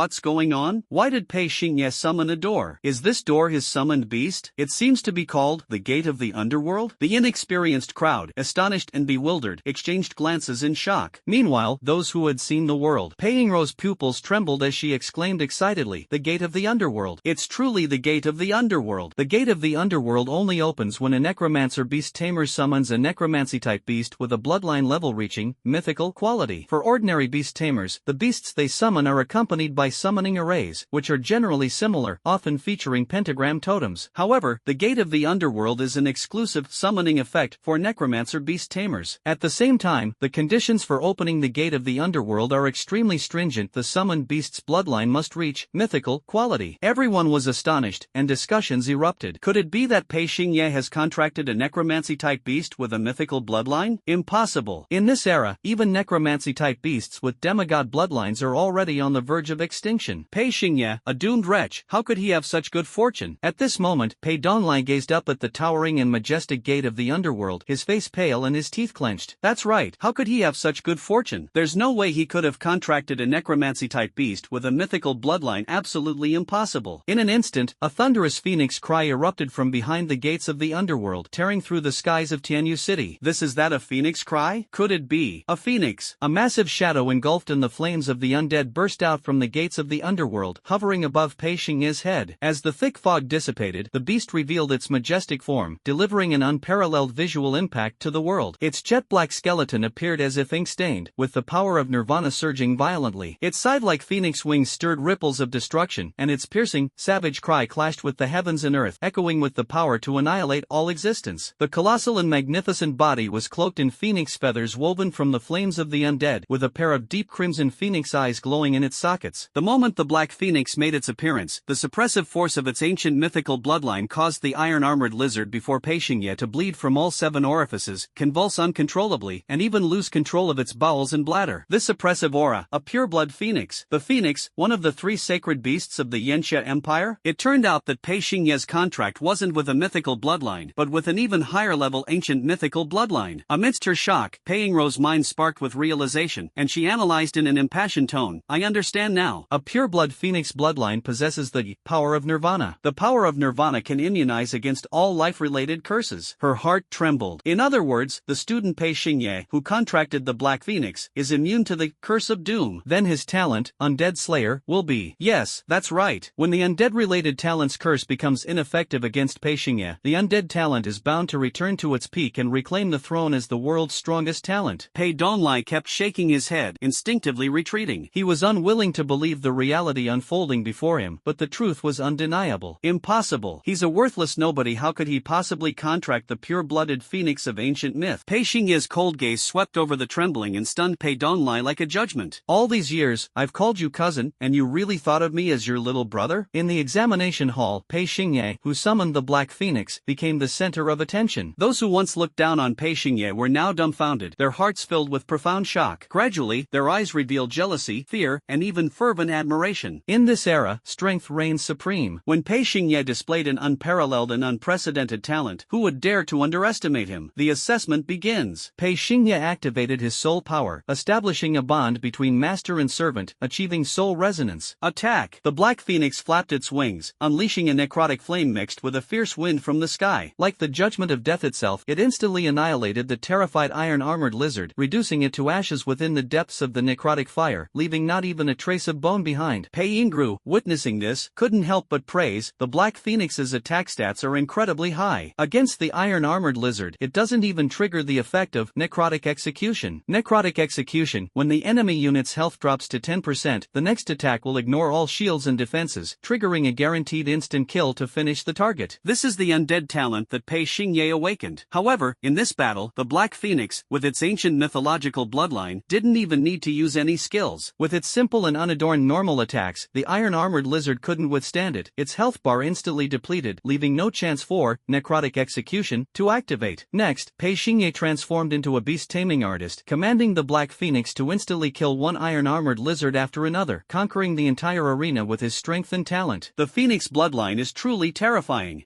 What is this? The disappearing health bar technique. Another instant kill? Too fast. Pei Xingye has already instantly killed 25 iron-armored lizards. The emerald-green flames of undead fire burned fiercely, and Pei Xingye's crimson eyes stood out in the sea of fire, exuding an oppressive aura and killing intent akin to the arrival of the Grim Reaper. That touch of scarlet was domineering and brutal, making the so-called prodigies around him unable to lift their heads, reduced to mere mortals. At this moment, geniuses? They were merely the threshold to meet him. Pei Donglai's face alternated between ashen and pale as he tightly clenched his sweat-drenched fists, his heartbeat growing erratic. This guy has already killed 25 iron-armored lizards. If he continues, the crowd exclaimed. The 26th, 27th, 28th, 29th, 30th. Heavens, it's already the 50th. Sitishue's record was 41, so Pei Xingye is already first. In a flash, Pei Xingye commanded the Black Phoenix and forcefully slew the 50th iron-armored lizard. This dazzling achievement had already secured him the top spot in the Tianyu City examination district. Among the crowd, a purple-haired girl with features more exquisite than a work of art raised her deep, profound gaze, her eyes falling on Pei Xingye. She was Sitishue, the prodigy of the younger generation from the Situ family, one of the four great families of Tianyu City. During the assessment, she had slain 41 iron-armored lizards, a feat that was enough to astonish everyone present. If not for the appearance of the monster Pei Xingye, she would have claimed the title of Tianyu City champion and received the admission letter to Chaos Academy. Sitishue stared at Pei Xingye, and no one could fathom what was going through her mind. What was certain, however, was that this proud daughter of heaven had now been relegated to a supporting role under Pei Xingye's godlike brilliance. Pei Xingye did not stop. The Black Phoenix continued its slaughter. This meant his assessment score was still climbing. The 60th, 70th. This can't be real. It's too unbelievable. 80th. The crowd's expression shifted from initial shock to utter stupefaction, as the scene before them felt so unreal, like a fantastical dream. Although Pei Yingru was excited, she maintained a rational line of thought. Something's not right. Bloodline suppression aside, how is his soul power reserve even possible? Beastmasters consume their own soul power when commanding beasts in battle. Even though the Black Phoenix's bloodline strength exceeds the norm, continuously killing 80 iron-armored lizards is an enormous drain on Pei Xingye's soul power. However, at this moment, Pei Xingye's breathing is steady, his demeanor calm, and there isn't even a trace of fatigue on his face. This completely defies logic. Pei Yingru has been an examiner for many years and has never seen a genius with such a high concentration of soul power like Pei Xingye in the national examination halls. In fact, Pei Xingye's soul power is twice that of his peers. Soul power can be explained explained as a person's spiritual strength, which continuously increases with the Beastmaster's age, experience, and combat expertise. Pei Xingye is a transmigrator. Having lived 2 lives, he possesses dual souls in one body, naturally granting him double the soul power. Therefore, theoretically speaking, in terms of sustained combat ability, any Beastmaster of the same rank would be instantly crushed by Pei Xingye. With the boost of double soul power, Pei Xingye commands the Black Phoenix like a bloodthirsty and ruthless killing machine, unleashing a slaughtering feast in the examination hall. Each examination zone in the national exams has its own live streaming channel. At this moment, 99% of the nation's netizens are flooding into the live streaming room of the Tianyu City examination zone, all eager to witness the brilliance of this genius teenager. The comments section is exploding with activity. Purebred Phoenix bloodline? Rarely seen in 100 years. This result is terrifying. 90 ironclad lizards have already been slain, not far from breaking the historical record. This red-eyed kid, could he really be about to break the record? Since the establishment of the national exam, the highest record has been the consecutive defeat of 99 iron-armored lizards. At this moment, Pei Xingye is getting closer and closer to breaking the historical record. The entire nation is focused on this young man, Pei Xingye, including the highest ruler of the Yanxia Empire. Yanxia Imperial City, Dragon Soul Hall. This is the highest seat of power in the nation and the residence of the ruler. The woman on the throne is dignified and elegant, unparalleled in beauty, with a dragon's reverse scale that gleams like jade at the center of her forehead. A golden gown as thin as cicada wings trails on the ground, with her legs faintly visible beneath its folds. Yet the aura of authority she exudes ensures that no man would dare harbor any profane thoughts toward her. Report. Your Majesty, the latest news, this year's national exam has produced a monstrous genius from Tianyu City. Tianyu City? Long June raised her delicate brows, her beautiful eyes reflecting a hint of reminiscence. Your Majesty, as of now, that young man has already broken the national exam's historical record, with the number of iron-armored lizards he has slain reaching 100. Pei Xingye, the creator of the latest historical record in the national exam. This record has stood for a long time, and now someone. So who is that young man? Reporting to Your Majesty, his name is Pei Xingye. Pei? That's right, it's the son left behind by Lord Pei when he fell all those years ago. You held him once when he was just a baby. Long Juning instinctively activated her black and white dragon pupils, falling into deep thought. In her mind, the image of a baby with natural white hair and crimson eyes emerged. Times are changing, and the child of an old friend, truly worthy of being the child of an old friend. This great figure is none other than the supreme ruler of the Yanxia Empire, known as the Empress of Yanxia, Long Juning. The sudden emergence of Pei Xingye ultimately brought the Phoenix clan back into the Dragon clan sights after 18 years of obscurity. What is destined to come will always come. The great battle 18 years ago was far from over. Or perhaps, it was merely the beginning. Incredible, 100 of them. This guy really broke the historical record. Pei Xingye is a total monster. The world often uses the word genius to define the exceptionally gifted younger generation, while monster is the term geniuses use to describe the unattainable Pei Xingye. By now, Pei Xingye had consecutively slain 100 armored lizards, causing the examination hall to erupt in excitement. This was a moment destined to go down in history. Pei Yingru, as the proctor, was shocked and kept her eyes fixed on her younger brother in the center of the examination hall. In her eyes, this younger brother suddenly seemed so unfamiliar, yet so powerful. 3 digits. Pei Xingye, my brother, he has raised the highest score in the national exam to 3 digits. Before Pei Xingye's sudden emergence, the highest score in the national exam had always been capped at 2 digits. The number 99 had been regarded as the genius limit for many years. But now, Pei Xingye has shattered that limit. However, he has only broken the limits of past geniuses. He has not yet reached his own limit, because, under the watchful eyes of the crowd, this white-haired, red-eyed teenager, though he had already stopped and voluntarily fixed his score, showed no signs of disrupted breathing rhythm. His upright posture was elegant and composed, and under the sharp scrutiny of media cameras, his youthful yet handsome face did not even show a single bead of sweat. The crowd repeatedly exclaimed in amazement and began to speculate. Is 100 really his limit? No, it's not. Look at him, his complexion still doesn't appear flushed, nor is he sweating. Could it be that he still has soul power left? Pei Xingye, is he even human? When people even began to question whether Pei Xingye had human blood, it meant that the shock he brought to this world had already surpassed the limits of human genetics. Among the crowd, Sita Shui raised her hand, tucking the disheveled strands of purple hair near her temple behind her ear, revealing a bright and delicate face. As she gazed at Pei Xingye, she murmured to herself, 100 of this score is just to break the historical record of the national exam. This score is not his limit. While he is beginning to shine, he is also trying his best to suppress his talent, not exposing his full strength, especially his trump cards, to the public eye. So he is a genius monster with a mind. And I just need such a partner. This is how Sita Shui evaluates Pei Xingye. Even though Pei Xingye's appearance caused her to to lose the honorary title of Tianyu City's #1 genius and relegated her to a supporting role for a time. Her assessment of Pei Xingye remains objective, devoid of any personal emotions. After Pei Xingye's results were finalized, the national exam also approached its conclusion. The assessment process in various exam regions accelerated, and as soon as the last candidate completed their evaluation, this year's national top scorer was immediately announced. Without a doubt, Pei Xingye, a supernova rising in the eternal night, became the strongest national top scorer in history. The small Tianyu city simply cannot nurture a genius of this caliber. In the examination hall, Pei Xingye looked around and could feel the fervent gazes filled with admiration and respect. In an era where martial prowess reigns supreme, the strong, the talented, or even monstrous geniuses deserve such treatment. If your talent is weaker than others, they will mock and belittle you. If your talent is slightly stronger, they will envy and resent you. But if your talent is so overwhelming that others cannot even hope to match it, they will worship and submit to you. Salutes, applause, cheers, flowers. Pei Xingye has become a dazzling star in the national spotlight. The title of the strongest national top scorer in history resounds across every inch of the Yanxia Empire's territory, even gaining international fame and making headlines in the other 6 human nations. How could it be like this? What gives him the right? I've known him for 18 years. He's always been a useless person. Why suddenly? Pei Donglai held his head in his hands, his expression twisted, unable to believe everything happening before his eyes. The big screen displayed the rankings of examinees from Tianyu City. Pei Xingye kills 100, national first. Situ Shui kills 41. Huangfu Boyi kills 33. Qin Yanlin kills 30. Pei Donglai kills 25. Whoa, everyone, check out the scoreboard. This is getting interesting. Pei Xingye is the national champion, so Pei Donglai's ranking has dropped to 5th in the city. According to Chaos Academy's admission rules, our Tianyu city only has 4 spots, so Pei Donglai failed the exam, and it was his younger brother, Pei Xingye, who pushed him out. In the national examination hall, a historic family betrayal moment unfolded for the first time. The younger brother defeated the elder brother. Pei Xingye personally pushed Pei Donglai out of the admission rules of Chaos Academy. The surrounding buzz left Pei Donglai flustered. He hurriedly rushed to Pei Yingru, his face twisted in a smile more pitiful than tears. Sis, you're my sister, right? Can you talk to the dean and see if they can make an exception this year and admit me too? I'm begging you, sis. Pei Yingru shook her head sternly, her frost-covered face full of seriousness. First of all, this is the examination hall. I am not your sister, I am the proctor. Secondly, the admission rules of Chaos Academy will not be broken for anyone. Pei Yingru handled matters impartially and announced the admission list on the spot. Situ Shui, Huangfu Boyi, Qin Yanlin, and Pei Xingye, the above 4 students have received admission notices from Chaos Academy. At that moment, in the sky above, cranes cried out. Azure birds danced. Bats flitted about. 3 prominent figures riding different flying beasts descended upon the Tianyu City examination venue. They are the headmaster of Gluttonous Academy, Zhuge Qingfeng, dean of Qiongqi Academy, Li Jinyan, dean of Taowu Academy, Lin Sanhai. 3 deans from the 4 top-tier Beastmaster academies of the Yanxia Empire appeared simultaneously. Their purpose was obvious: recruiting talent. These 3 deans are highly respected figures, dedicating their life's work not to the battlefield but to discovering and nurturing the young talents of the Yanxia Empire. In the blink of an eye, the 3 deans had surrounded Pei Xingye, their gazes kind yet fervent. Excellent, truly excellent, this talent is outstanding. No wonder he's the strongest national top scorer in history, such an extraordinary individual. After consecutively slaying 100 iron-armored lizards, he can still maintain such a composed demeanor, with eyes as calm as still water. This steady and restrained mindset, who among his peers can compare? At this moment, someone in the crowd muttered, the way these 3 deans are looking at Pei Xingye, isn't it just like how sect elders in martial arts novels regard the prodigies of their sect? In this era, talent is the most valuable currency. Once a genius enters the market, they are bound to be fiercely sought after. In the eyes of influential figures, Pei Xingye has become a prized treasure. Meanwhile, those trampled underfoot by geniuses are destined to become unnoticed clowns. At this moment, Pei Donglai seemed to have lost his soul, collapsing to the ground. He watched his younger brother surrounded by the 3 deans, neither servile nor overbearing, speaking with poise, and even casually offering unique insights into the evolutionary paths of beast taming, earning high praise from the deans. It was at this moment that Pei Donglai realized, after this national exam, he and Pei Xingye no longer belonged to the same world. I won't accept this. Pei Donglai roared in his heart, every pore on his body contracting in fear. He began to fear this younger brother. He understood that if Pei Xingye continued to grow, then everything in the Pei family would return to Pei Xingye's hands, and he would lose the qualification to inherit the Crimson Guild, losing the wealth and status that had originally been within his grasp. The world watched, and the 3 deans all expressed their favor and affection for Pei Xingye, naturally extending lucrative offers. Li Jinyan said, Pei Xingye, as long as you're willing to give up Chaos Academy, the gates of Qiongqi Academy are open to you. Lin Sunghai added, our Tawo Academy can offer you the highest scholarship and arrange for you to have a private villa apartment, as well as. Zhuge Qingfeng directly stated, Pei Xingye, let me be straightforward. Among the 4 academies, our Taotai Academy has trained many outstanding necromancer beastmasters. So, in our academy's resource library, we still have many evolution materials for necromancer beasts. You know what I mean. Pei Xingye looked awkward, facing the enthusiastic invitations from the 3 deans. He hadn't had a chance to say anything yet. At that moment, a cloud of dust rose in the distance, and a massive black-skinned wild boar charged forward, squeezing into the crowd. Make way, everyone make way. On the towering back of the boar, which resembled a hill, sat a middle-aged man with a fat head and big ears. The boar had only one eye and exuded a king's physique level of ferocious aura. The owner of the one-eyed boar mastiff was naturally Wang Defa, the dean of Chaos Academy, and also the most eccentric among the 4 deans. The one-eyed boar mastiff came to a sudden halt, causing Wang Defa to tumble off its back and land face-first in a humiliating manner. This entrance was truly unflattering and stood in stark contrast to the dignified appearances of the other 3 esteemed deans. Wang Defa got up from the ground, disregarding his dusty and disheveled appearance, and tightly grasped Pei Xingye's hands. Pei Xingye, nice to meet you for the first time. I am Wang Defa, the dean of Chaos Academy. Hello, Dean Wang. Pei Ingru walked over with a respectful attitude. Dean, what brings you here? Wang Defa replied with a smile, of course, I came personally to deliver the admission letter to our national top scorer. At this point, the deans of the 4 top-tier Beastmaster academies had gathered together, all vying for the genius prodigy Pei Xingye. Zhuge Qingfeng frowned and said, Fatty Wang, your Chaos Academy doesn't even have any resources related to undead-type beasts. How do you plan to train Pei Xingye? Wang Defa huffed and glared, swearing on the spot, I guarantee that as long as Pei Xingye joins our Chaos Academy, I, Wang Defa, will exhaust my entire fortune and all my resources to collect rare and precious undead-type materials for Pei Xingye from across the nation, and even the world. This is an era where undead beastmasters have completely fallen into decline. The resources needed to train undead-type beasts can only be described as scarce. While it is true that Pei Xingye is the national top scorer, everyone knows that nurturing this genius prodigy is no easy task. The resources required just for the growth of the Black Phoenix alone are enough to give Wang Defa a headache. However, no matter what, he would never let go of such a promising talent as Pei Xingye. Everyone, after all the talk and debate, the final decision still rests with Pei Xingye himself. The 4 deans simultaneously turned their gaze to Pei Xingye, their heated eyes unable to conceal their deep expectations. At this moment, Pei Donglai felt as if he had fallen into an ice cellar, yet hope reignited in his heart as he thought to himself, the Glutton Academy is the leader among the 4 major academies. Moreover, Dean Zhuge mentioned that the Glutton Academy's warehouse still holds some old-era necromancy materials. If I were Pei Xingye, I would definitely choose the Glutton Academy. As long as he chooses the Glutton Academy, then I can. Pei Donglai grew excited. If Pei Xingye chose the Glutton Academy, then Chaos Academy would include him, the 5th ranked in Tianyu City, in their admissions list. I choose Chaos Academy. The moment Pei Xingye made his choice, Pei Donglai's rekindled hope was instantly extinguished, leaving him utterly despondent. No way, Pei Xingye actually insisted on choosing Chaos Academy? But the Glutton Academy is the leader among the 4 major academies. A genius monster truly lives up to the name. His thought process is completely different from normal people. Pei Xingye's choice left the dean of Glutton Academy, Zhuge Qingfeng, puzzled, but he could only respect it. Wang Defa was emotionally stirred, once again grasping Pei Xingye's hand, the fat on his face trembling due to his excessive smile. Student Pei Xingye, thank you so much for giving Chaos Academy a chance. But, speaking of which, why did you choose our Chaos Academy? This was the question everyone was curious about. Because there's a dog that doesn't deserve to enter Chaos Academy. Instinctively, everyone's gaze turned to the trembling Pei Donglai. Within Tianyu City, the relationship between Pei Xingye and the Pei family was common knowledge, as was the enmity between Pei Donglai and Pei Xingye. I understand now. Pei Xingye chose Chaos Academy not for anything else, but to squeeze out Pei Donglai. This is revenge. Revenge is the way of Pei Xingye's beast-taming philosophy. The national exam was merely his opening move. His retaliation against the hypocrites of the Pei family had only just begun. Because Pei Xingye took Pei Donglai's spot, Pei Donglai failed to make the cut, and according to the rules, he was no longer eligible to apply to other beast-taming academies. Holding the admission letter from Chaos Academy, Pei Xingye walked up to Pei Donglai. Cousin, don't you love grinning at me with bared teeth? Why aren't you smiling now? Is it because you're bitter inside? Calm tone, contemptuous gaze, Pei Xingye's crimson eyes swept over Pei Donglai as if a deity were looking down on a mere straw dog, cold and indifferent. The elder brother is a failed loser. The younger brother is the national top scorer. So who is the real brother? I don't need to say it. Those who understand will understand. Ha ha. Pei Donglai often bullied Pei Xingye. Considering the grudge between these two, what Pei Xingye did wasn't excessive. It could even be considered merciful. The surrounding chatter made Pei Donglai panic. He no longer had the face to stay here. Pei Xingye, I will make sure you die. I swear. He roared inwardly, murderous intent rising in his heart. With the situation unfavorable, he could only endure for now, fleeing through the crowd like a defeated dog, disappearing into the streets bathed in the sunset, his sinister and venomous expression fading into the shadows. He dialed a number. Hello, father, Pei Xingye. He, on the other end of the line. Donglai, I already know. I am your father. I understand what you're thinking, but this matter must be carefully planned. After all, Pei Xingye is now the national top scorer, and it's not convenient for us to act against him so easily. Pei Shan, Pei Donglai's father, and Pei Xingye's uncle, is also the acting president of the Crimson Guild. On the phone, his voice was heavy and serious, realizing that the moment Pei Xingye became the national top scorer, the situation for him and his son began to deteriorate. Father, I understand. Then let's discuss it further when we meet. The current Pei family is like a den of wolves and tigers. Except for Pei Ingru, everyone stands against Pei Xingye. They are bloodthirsty ingrates, only wanting to seize and devour the inheritance left by Pei Chuzhuang. Pei Donglai, making you fail and be condemned by everyone is just the beginning. You, your father, I won't spare a single one of you. Everything my mother left behind, I will take back. At this moment, Pei Xingye's scarlet gaze was fixed in the direction of the Pei family, and the power of the undead within him boiled with rage. Under the watchful eyes of the crowd, Chaos Academy's principal Wang Defa and the nation's top scholar Pei Xingye shook hands once again. In the future, people would marvel at this precious commemorative photo. No one could have foreseen that Chaos Academy would achieve unimaginable brilliance and legendary miracles time and again because of this genius boy's enrollment. Student Pei Xingye, thank you once again for choosing Chaos Academy. See you during the opening season. Well, see you in the new semester. Pei Xingye nodded slightly and walked out of the examination hall. Media reporters swarmed in, terrifyingly like a zombie siege. Countless microphones were thrust toward his mouth, and the flashing lights of the cameras were as dazzling as a cluster of stars. Pei Xingye, could you tell us how you became the top scorer in the country? Can you share some tips? The reporters asked eagerly. Pei Xingye raised his left arm, and the hand of God emitted a faint purple-gold glow, barely perceptible to the naked eye. How to become the top scorer in the country? He smiled calmly. The answer is simple, just have a hand. This wasn't showing off. Pei Xingye was merely stating the truth. For him, it really was as simple as just having a hand. What a great just have a hand. This guy can pack more than my second uncle's Wuling Hongwang on the highway. Well, he has the credentials to show off. After all, he's the strongest national top scorer in history. Honestly, when this guy starts showing off, even I, Wang Peng, have to step aside. Damn it. Even I, Li Fei, am slightly outmatched. Pei Xingye ignored the crowd's discussions, passed through the throng, and disappeared into the horizon under the setting sun. At the same time, a system notification sounded in Pei Xingye's mind. Ding! Congratulations, host. You have unlocked the National Top Scorer Honor Achievement. Achievement rewards issued. Hand of God upgrade card, plus Golden Phoenix Tree Seed. Rewards have been delivered to the inventory. Please check, host. Pei Xingye stopped in his tracks, his entire body shrouded in the depths of dusk, as if draped in golden armor. His thoughts surged, and Pei Xingye entered the system's inventory section, using the upgrade card first. Hand of the Overgod upgrading. Upgrade successful. New third feature added, Beast Diagnosis. Feature details, when the hand of the Overgod touches any beast, it can diagnose all complex ailments and hidden injuries, and retrieve the best treatment plan. By now, the hand of the Overgod has developed 3 functions. The first function, coffin unveiling and grave digging. The second function, data reading. The third function, beast diagnosis. Each function grants Pei Xingye an immense operational ceiling. The corners of the young man's lips curved slightly under the glow of the setting sun. Beast diagnosis should enable me to become a top-tier beast therapist, opening up a second profession and helping me quickly establish my own network in this era of universal beast mastery. As for the seed of the golden phoenix tree, Pei Xingye thought to himself, purebred phoenixes have a distinctive trait. They need to perch on phoenix trees to accelerate their evolution. Therefore, Pei Xingye needs to find a piece of prime private land to cultivate and grow the golden phoenix tree. Private land isn't something that can be bought with money alone, it requires connections. Late at night, Pei Xingye returned to the abandoned Pei family residence in the suburbs of Tianyu City. He was now the national top scorer, yet why hadn't he chosen to make a high-profile return to the Crimson Guild and humiliate Pei Shan and Pei Donglai, the father-son duo? Now is not the best time to return to the Crimson Guild, he calmly analyzed in his heart. Pei Shan, just you wait. It won't take long before I make you bow and scrape, personally escorting me back to the Crimson Guild in grand style. At this moment, Pei Xingye had already devised his second move. Interestingly, Sita Shui, who entered Chaos Academy alongside him, had been a chess-obsessed prodigy since childhood. Tianyu City, city center, the Sita residence. In the bathtub, the graceful and fair-skinned body of a purple-haired girl was faintly visible amidst the dreamy foam and warm mist. Beside the bathtub, a chessboard depicting a deadlock was placed. At this moment, the electronic screen hanging above the the bathtub was broadcasting current news. The national exam concluded today, with the national top scorer Pei Xingye making headlines in 138 media outlets, setting a historic record for topic popularity. The 2-month summer vacation is approaching. Recently, the fire elemental beast army has been harassing our borders, and the Meteorological Bureau has officially issued a red high temperature warning. 18 national gold medal evolutionists have jointly analyzed and released the data panel of the Black Phoenix. Stay tuned for details. Beast name, Black Phoenix, undead form. Level, juvenile, stage 1. Bloodline, ancient mythical bloodline. Attributes, undead type plus fire type. Talent 1, a power of nirvana, immune to all life-related curses, reborn within 3 seconds after death with 50% health, and gain a triple defense shield lasting 10 seconds. Talent 2, undead fire, ignores enemy defense shields and inflicts true burning damage on the enemy's core body. Talent 3, undead spirit body, immune to all physical attacks. Skill 1, if Phoenix breath, charges up to unleash undead fireballs, dealing high burn, explosion, and penetration damage to enemies along the path. Skill 2, falling Phoenix slash, Phoenix wings cross, unleashing a cross-shaped slash. Skill 3, dominant Phoenix cry, emits a powerful sound wave, intimidating enemies with a roar that showcases bloodline suppression, inflicting negative statuses such as fear, stun, and weakness on opponents. This is the data on the Black Phoenix. The national exams had just concluded, and so-called experts had already conducted a comprehensive analysis of this rare purebred phoenix, unseen for a century. After browsing the data panel, Sitoushua opened the comments section and saw some heated negative discussions. If you ask me, Pei Xingye, the national top scorer, is overrated. The armored lizard, a non-attribute magical beast, can only unleash physical attacks, while the Black Phoenix is immune to all physical attacks. Isn't this exploiting a bug? Ha, I won't deny the strength of the Phoenix bloodline, but Pei Xingye definitely got lucky in this national exam. When the Black Phoenix faces magical beasts that aren't physical attack types, it probably won't perform as dominantly. What about the ancient mythological bloodline? Could it be that it has no weaknesses? Seeing these negative comments, Sitoushua seemed thoughtful. The strongest national top scorer in history, this honorary title is truly too dazzling. The more dazzling you are, the more the world will put you under a microscope to scrutinize everything about you, searching for your potential weaknesses. Everyone envies you, and everyone wants to defeat you. Pei Xingye, I wonder if you can escape this deadlock. Negative comments about Pei Xingye continue to ferment online. In the dilapidated Pei family residence, an old radio is also broadcasting these trending news stories. Pei Xingye smirked devilishly, his soul resonating with the Black Phoenix. Phoenix, many people are questioning you, questioning me. Those experts confidently analyzed your data panel, but those foolish people can only analyze your basic data, and your hidden data, only I can see. Pei Xingye had already planned the evolution path for the Black Phoenix. This would be a path of evolution that defies the world's understanding of the Phoenix bloodline. 2 months flew by in the blink of an eye. Summer vacation ended, and the nation welcomed the annual back-to-school season. Due to the harassment of the Flame-type magical beast legion, this summer in the Flame Summer Empire was even hotter than usual. The temperature in Black Scale City was so high that it could even fry an egg. This major city, closely tied to the Kirin, is home to the 4 top-tier academies. According to legend, this city once saw the appearance of a black Kirin, its body as if dyed in ink, its beastly hooves treading on thousands of miles of auspicious clouds, dispersing the magical beast virus across the entire city. However, these legends remain unverified and are merely rumors. The bustling streets were crowded, and a white-haired, red-eyed young man blended into the crowd. His attire was overly plain, completely out of sync with the vibe of the city, but his face was pure rugged handsomeness. At the crossroads, Pei Xingye paused momentarily, holding a map of Black Scale City in his hands. The 4 academies are located in the northeast, southeast, southwest, and northwest corners of the city, he muttered to himself. Chaos Academy is in the east, near the sea. Black Scale City was a typical harbor city, bordered by the sea to the east and surrounded by mountains on 3 sides. Pei Xingye glanced at the lock screen on his phone. There are still 2 hours until the opening ceremony. I'll check out the nearby beast tamer shop first. Before enrolling, Pei Xingye needed to purchase some materials to prepare for the evolution and upgrade of his Black Phoenix. The money in his hands came from the top-tier scholarship awarded by Chaos Academy, a full 500,000. This could be considered the first fortune of his life. 10 minutes later, Pei Xingye arrived at the bustling commercial street. The shops lining the street were all businesses related to the profession of beast tamer. Beast Tamer Shop, a marketplace for purchasing beasts and materials for their evolution. Beast Clinic, a hospital for diagnosing and treating beasts. Evolution House, an expert club specializing in tailoring the best evolution paths for different beasts. Pei Xingye walked while glancing around, marveling inwardly. A big city truly lives up to its name. Just this one street is filled with 4-star beast taming shops. In his hometown, Tianyu City, there were fewer than 10 3-star beast taming shops. The difference in city levels was evident in comparison. 4-star beast taming shops must have have high prices, but they might have some decent quality ice attribute beast crystals. Pei Xingye suddenly stopped in his tracks, his peripheral vision deeply drawn to an ancient-style pavilion nearby. Wait, this familiar traditional decor. Could it really be the legendary Tingyu Pavilion? Pei Xingye raised his head and saw the signboard of the ancient-style beast taming shop, where the three large characters Tingyu Pavilion were elegantly inscribed in flowing cursive script. It must just be a coincidence in name, Pei Xingye muttered softly. At that moment, a familiar fragrance wafted into his nostrils. A stunning figure stepped gracefully out of Tingyu Pavilion's door. The woman was tall, dressed in a black cheongsam adorned with pear blossom patterns, with a slit revealing her snow-white long legs. Her slender fingers held a traditional-style folding fan. Her beauty exemplified the saying, "True beauty lies in the bone, not the skin." Her bone structure was the epitome of classical beauty, as if she had stepped out of a painting from some ancient dynasty, creating a striking contrast with this era of universal beast taming. The woman smiled at Pei Xingye, her eyes curving like crescent moons, charming yet retaining an innocent allure, making one feel as if bathed in the warmth of spring. Oh, isn't this the national top scorer? Welcome to Tingyu Pavilion. Tingyu Jia, how did you? Pei Xingye exclaimed in surprise. That's right, I moved Tingyu Pavilion from Tianyu City to Highland City. Moreover, the shop's rating has been upgraded from 3 stars to 4 stars. Lan Tingyu, the owner of Tingyu Pavilion, was also Pei Yingruo's close friend. Pei Xingye lost his mother at a young age, his father's identity was unknown and whereabouts unclear, and the entire Pei family targeted him. He had relied on the care of Pei Yingru and Lan Tingyu to make it this far. After some brief pleasantries, Lan Tingyu suddenly showed an angry expression, placed her hands on her hips, and demanded, "You brat, are you standing me up? Listen, Sister Rain, let me explain." Pei Xingye hurriedly defended himself. No need to explain. Even though Yingru asked me for help, I went to great lengths, pulling strings and leveraging connections layer by layer, just to get you a rare bloodline undead-type beast. Lan Tingyu said as she raised her hand and lightly tapped Pei Xingye's head. But you, kid, went ahead and contracted the Black Phoenix with an ancient mythical bloodline. A rare bloodline naturally wouldn't catch your eye. Pei Xingye's face was full of embarrassment. Alright, stop scratching your head as a tactical move to ease the awkwardness. You're here to browse for beast evolution materials, right? Come in and take a look. Sister will give you a discount so big it'll break your bones. Thank you, Sister Rain. Pei Xingye walked into Tingyu Pavilion, and Lan Tingyu immediately handed him a Supreme VIP card, offering an across-the-board 20% discount on all items. In fact, given the relationship between Pei Yingru and Lan Tingyu, even if Pei Xingye didn't have enough money, Lan Tingyu wouldn't make things difficult for this younger brother. Xiaoya, this is the shelf for fire-type beast crystals. Feel free to look around and choose whatever you like, Lan Tingyu said as she walked and introduced. The core attribute of the Phoenix bloodline is fire, so she instinctively introduced fire-type beast crystals to Pei Xingye. Beast crystals are the diluted crystal cores left behind after the demise of beasts or magical creatures, as their remains decay. These crystals preserve the corresponding elemental power, which can be consumed by beasts to accelerate their evolution. Theoretically, the Black Phoenix requires fire-type beast crystals. However, Pei Xingye shook his head. Tingyu Jia, I need ice-type beast crystals. What? Lan Tingyu was momentarily stunned. Ice-type beast crystals? Have you contracted an ice-type undead beast in addition to the Black Phoenix? I've only contracted the Black Phoenix for now, Pei Xingye replied firmly. Lan Tingyu frowned slightly. Xiao Yi, the Phoenix bloodline is naturally fire attributed, which repels the ice attribute. I know, you know, and still, my Phoenix is different from other Phoenixes. Pei Xingye's serious demeanor made Lan Tingyu stop wasting words and simply take Pei Xingye to the second floor. The shelves here are all filled with ice attribute beast crystals. Thank you, Sister Tingyu. Pei Xingye extended his left arm, and the fingertips of the hand of God touched the beast crystals on the shelf. Beast crystals are classified into different grades based on their purity: low, medium, high, premium, and supreme. After carefully selecting, Pei Xingye filled the shopping cart. After the discount, it's 530,000. Sister Tingyu, I only have 500,000. You already call me sister. How could I make things difficult for you? Lan Tingyu only accepted 500,000, and Pei Xingye felt deeply grateful. But soon, his gratitude overflowed from his chest. Sister Tingyu, this is a storage ring. It's for you, as a gift for getting into Chaos Academy, and also for your 18th birthday. The storage ring, a product developed by the cutting-edge mechanical beast taming group Tianlong Technology of the Yanxia Empire, is equipped with space-folding technology and is used by beast tamers to carry various materials, supplements, and miscellaneous items. It's worth noting that even the cheapest storage ring has a market price of no less than 1 million, making it unaffordable for beast tamers from ordinary families. Sister Tingyu, this gift is too valuable. I can't accept it. Both Yingru and I are your sisters. If you act polite with me, I'll get upset. Pei Xingye showed a grateful smile, took the storage ring with both hands, and couldn't put it down. Listen, Rain, I still need to attend the opening ceremony. I'll treat you to a meal once when I have time. Alright, I'll be waiting for that meal. Watching Pei Xingye leave, Lan Tingyu's gaze subtly changed. She walked to the office on the top floor of Tingyu Pavilion, locked the door, took out a second phone from the drawer, and dialed a number. I have settled in Black Lin City. I just had contact with His Highness. He bought some ice attribute beast crystals from me. I also curiously asked, and his explanation was, his phoenix is different from other phoenixes. Additionally, there are currently no signs of His Highness awakening the Scarlet Will. I will continue to observe. Rest assured, His Highness will not suspect my identity. I have hidden it very well. Lan Tingyu was very confident in her acting skills. Over the years, she had never exposed anything in front of Pei Xingye, and her concern for him was always measured. Little did she know, after leaving Tingyu Pavilion, Pei Xingye stroked the storage ring on the little finger of his right hand. Apart from feeling gratitude toward Lan Tingyu, he also harbored deep doubts. Sister Tingyu has a close relationship with my cousin, calling each other best friends. Her kindness to me is indeed reasonable. However, her publicly known identity is quite ordinary, and her deceased parents weren't prominent figures. So where did she get the resources and connections to move Tingyu Pavilion from Tianyu City to Highland City? Moreover, the level of this beast taming shop has directly risen from 3 stars to 4 stars. Such large-scale upgrades and expansions in a short period of time probably can't be achieved with money alone. Tingyu's identity seems to be hiding something, and it's not simple. 9:50 a.m. There are 10 minutes left until the opening ceremony of Chaos Academy's orientation. The academy entrance is crowded with people, and every new student arriving to register is exceptionally gifted. They are full of vitality and brimming with hope for the future, destined to be the pillars of the Flame Summer Empire. In the crowd, a thin and frail boy with his head lowered seemed completely inconspicuous. In the sweltering heat, he was the only one with thick, heavy long hair that almost covered half his face, leaving only a timid right eye exposed. Huangfu Boyi, the young master of the Huangfu family, one of the 4 major families in Tianyu City. Despite having such a domineering name, he suffers from severe social anxiety. Since childhood, he has been reclusive and introverted, almost entirely lacking social skills, and also has a mild stutter. Actually, the Huangfu family did not have excessive demands on him. The family did not expect him to become an outstanding beast tamer in the future. They only hoped that during the next 3 years of academy life he could improve his social skills and adapt to society. Before his departure, Huangfu Hongya, as the head of the Huangfu family and Huangfu Boyi's father, repeatedly reminded him, "Son, when you're out in the world, learn to talk more, express yourself more, and make more friends. Slowly, you won't stutter anymore. Only through trials can your social anxiety improve. Of course, if someone bullies you, you mustn't back down. You need to know how to fight back. Dad will teach you a few curse words right now. If someone bullies you, you can insult their entire family." The family education of the Huangfu family emphasizes speaking eloquently. In fact, this unique form of education is indeed suitable for guiding a socially anxious and introverted teenager. Tailoring education to individual needs is the key. Amid the crowd, a tall figure squeezed past Huangfu Boyi. Snap! Huangfu Boyi was knocked off balance, and the white jade bracelet his father had given him was shattered. In such a noisy and chaotic environment, Huangfu Boyi clenched his fists. He was very scared, but he remembered his father's teachings. For the first time in his life, he mustered up the courage, imitating his father's tone, and shouted angrily, "Your mom."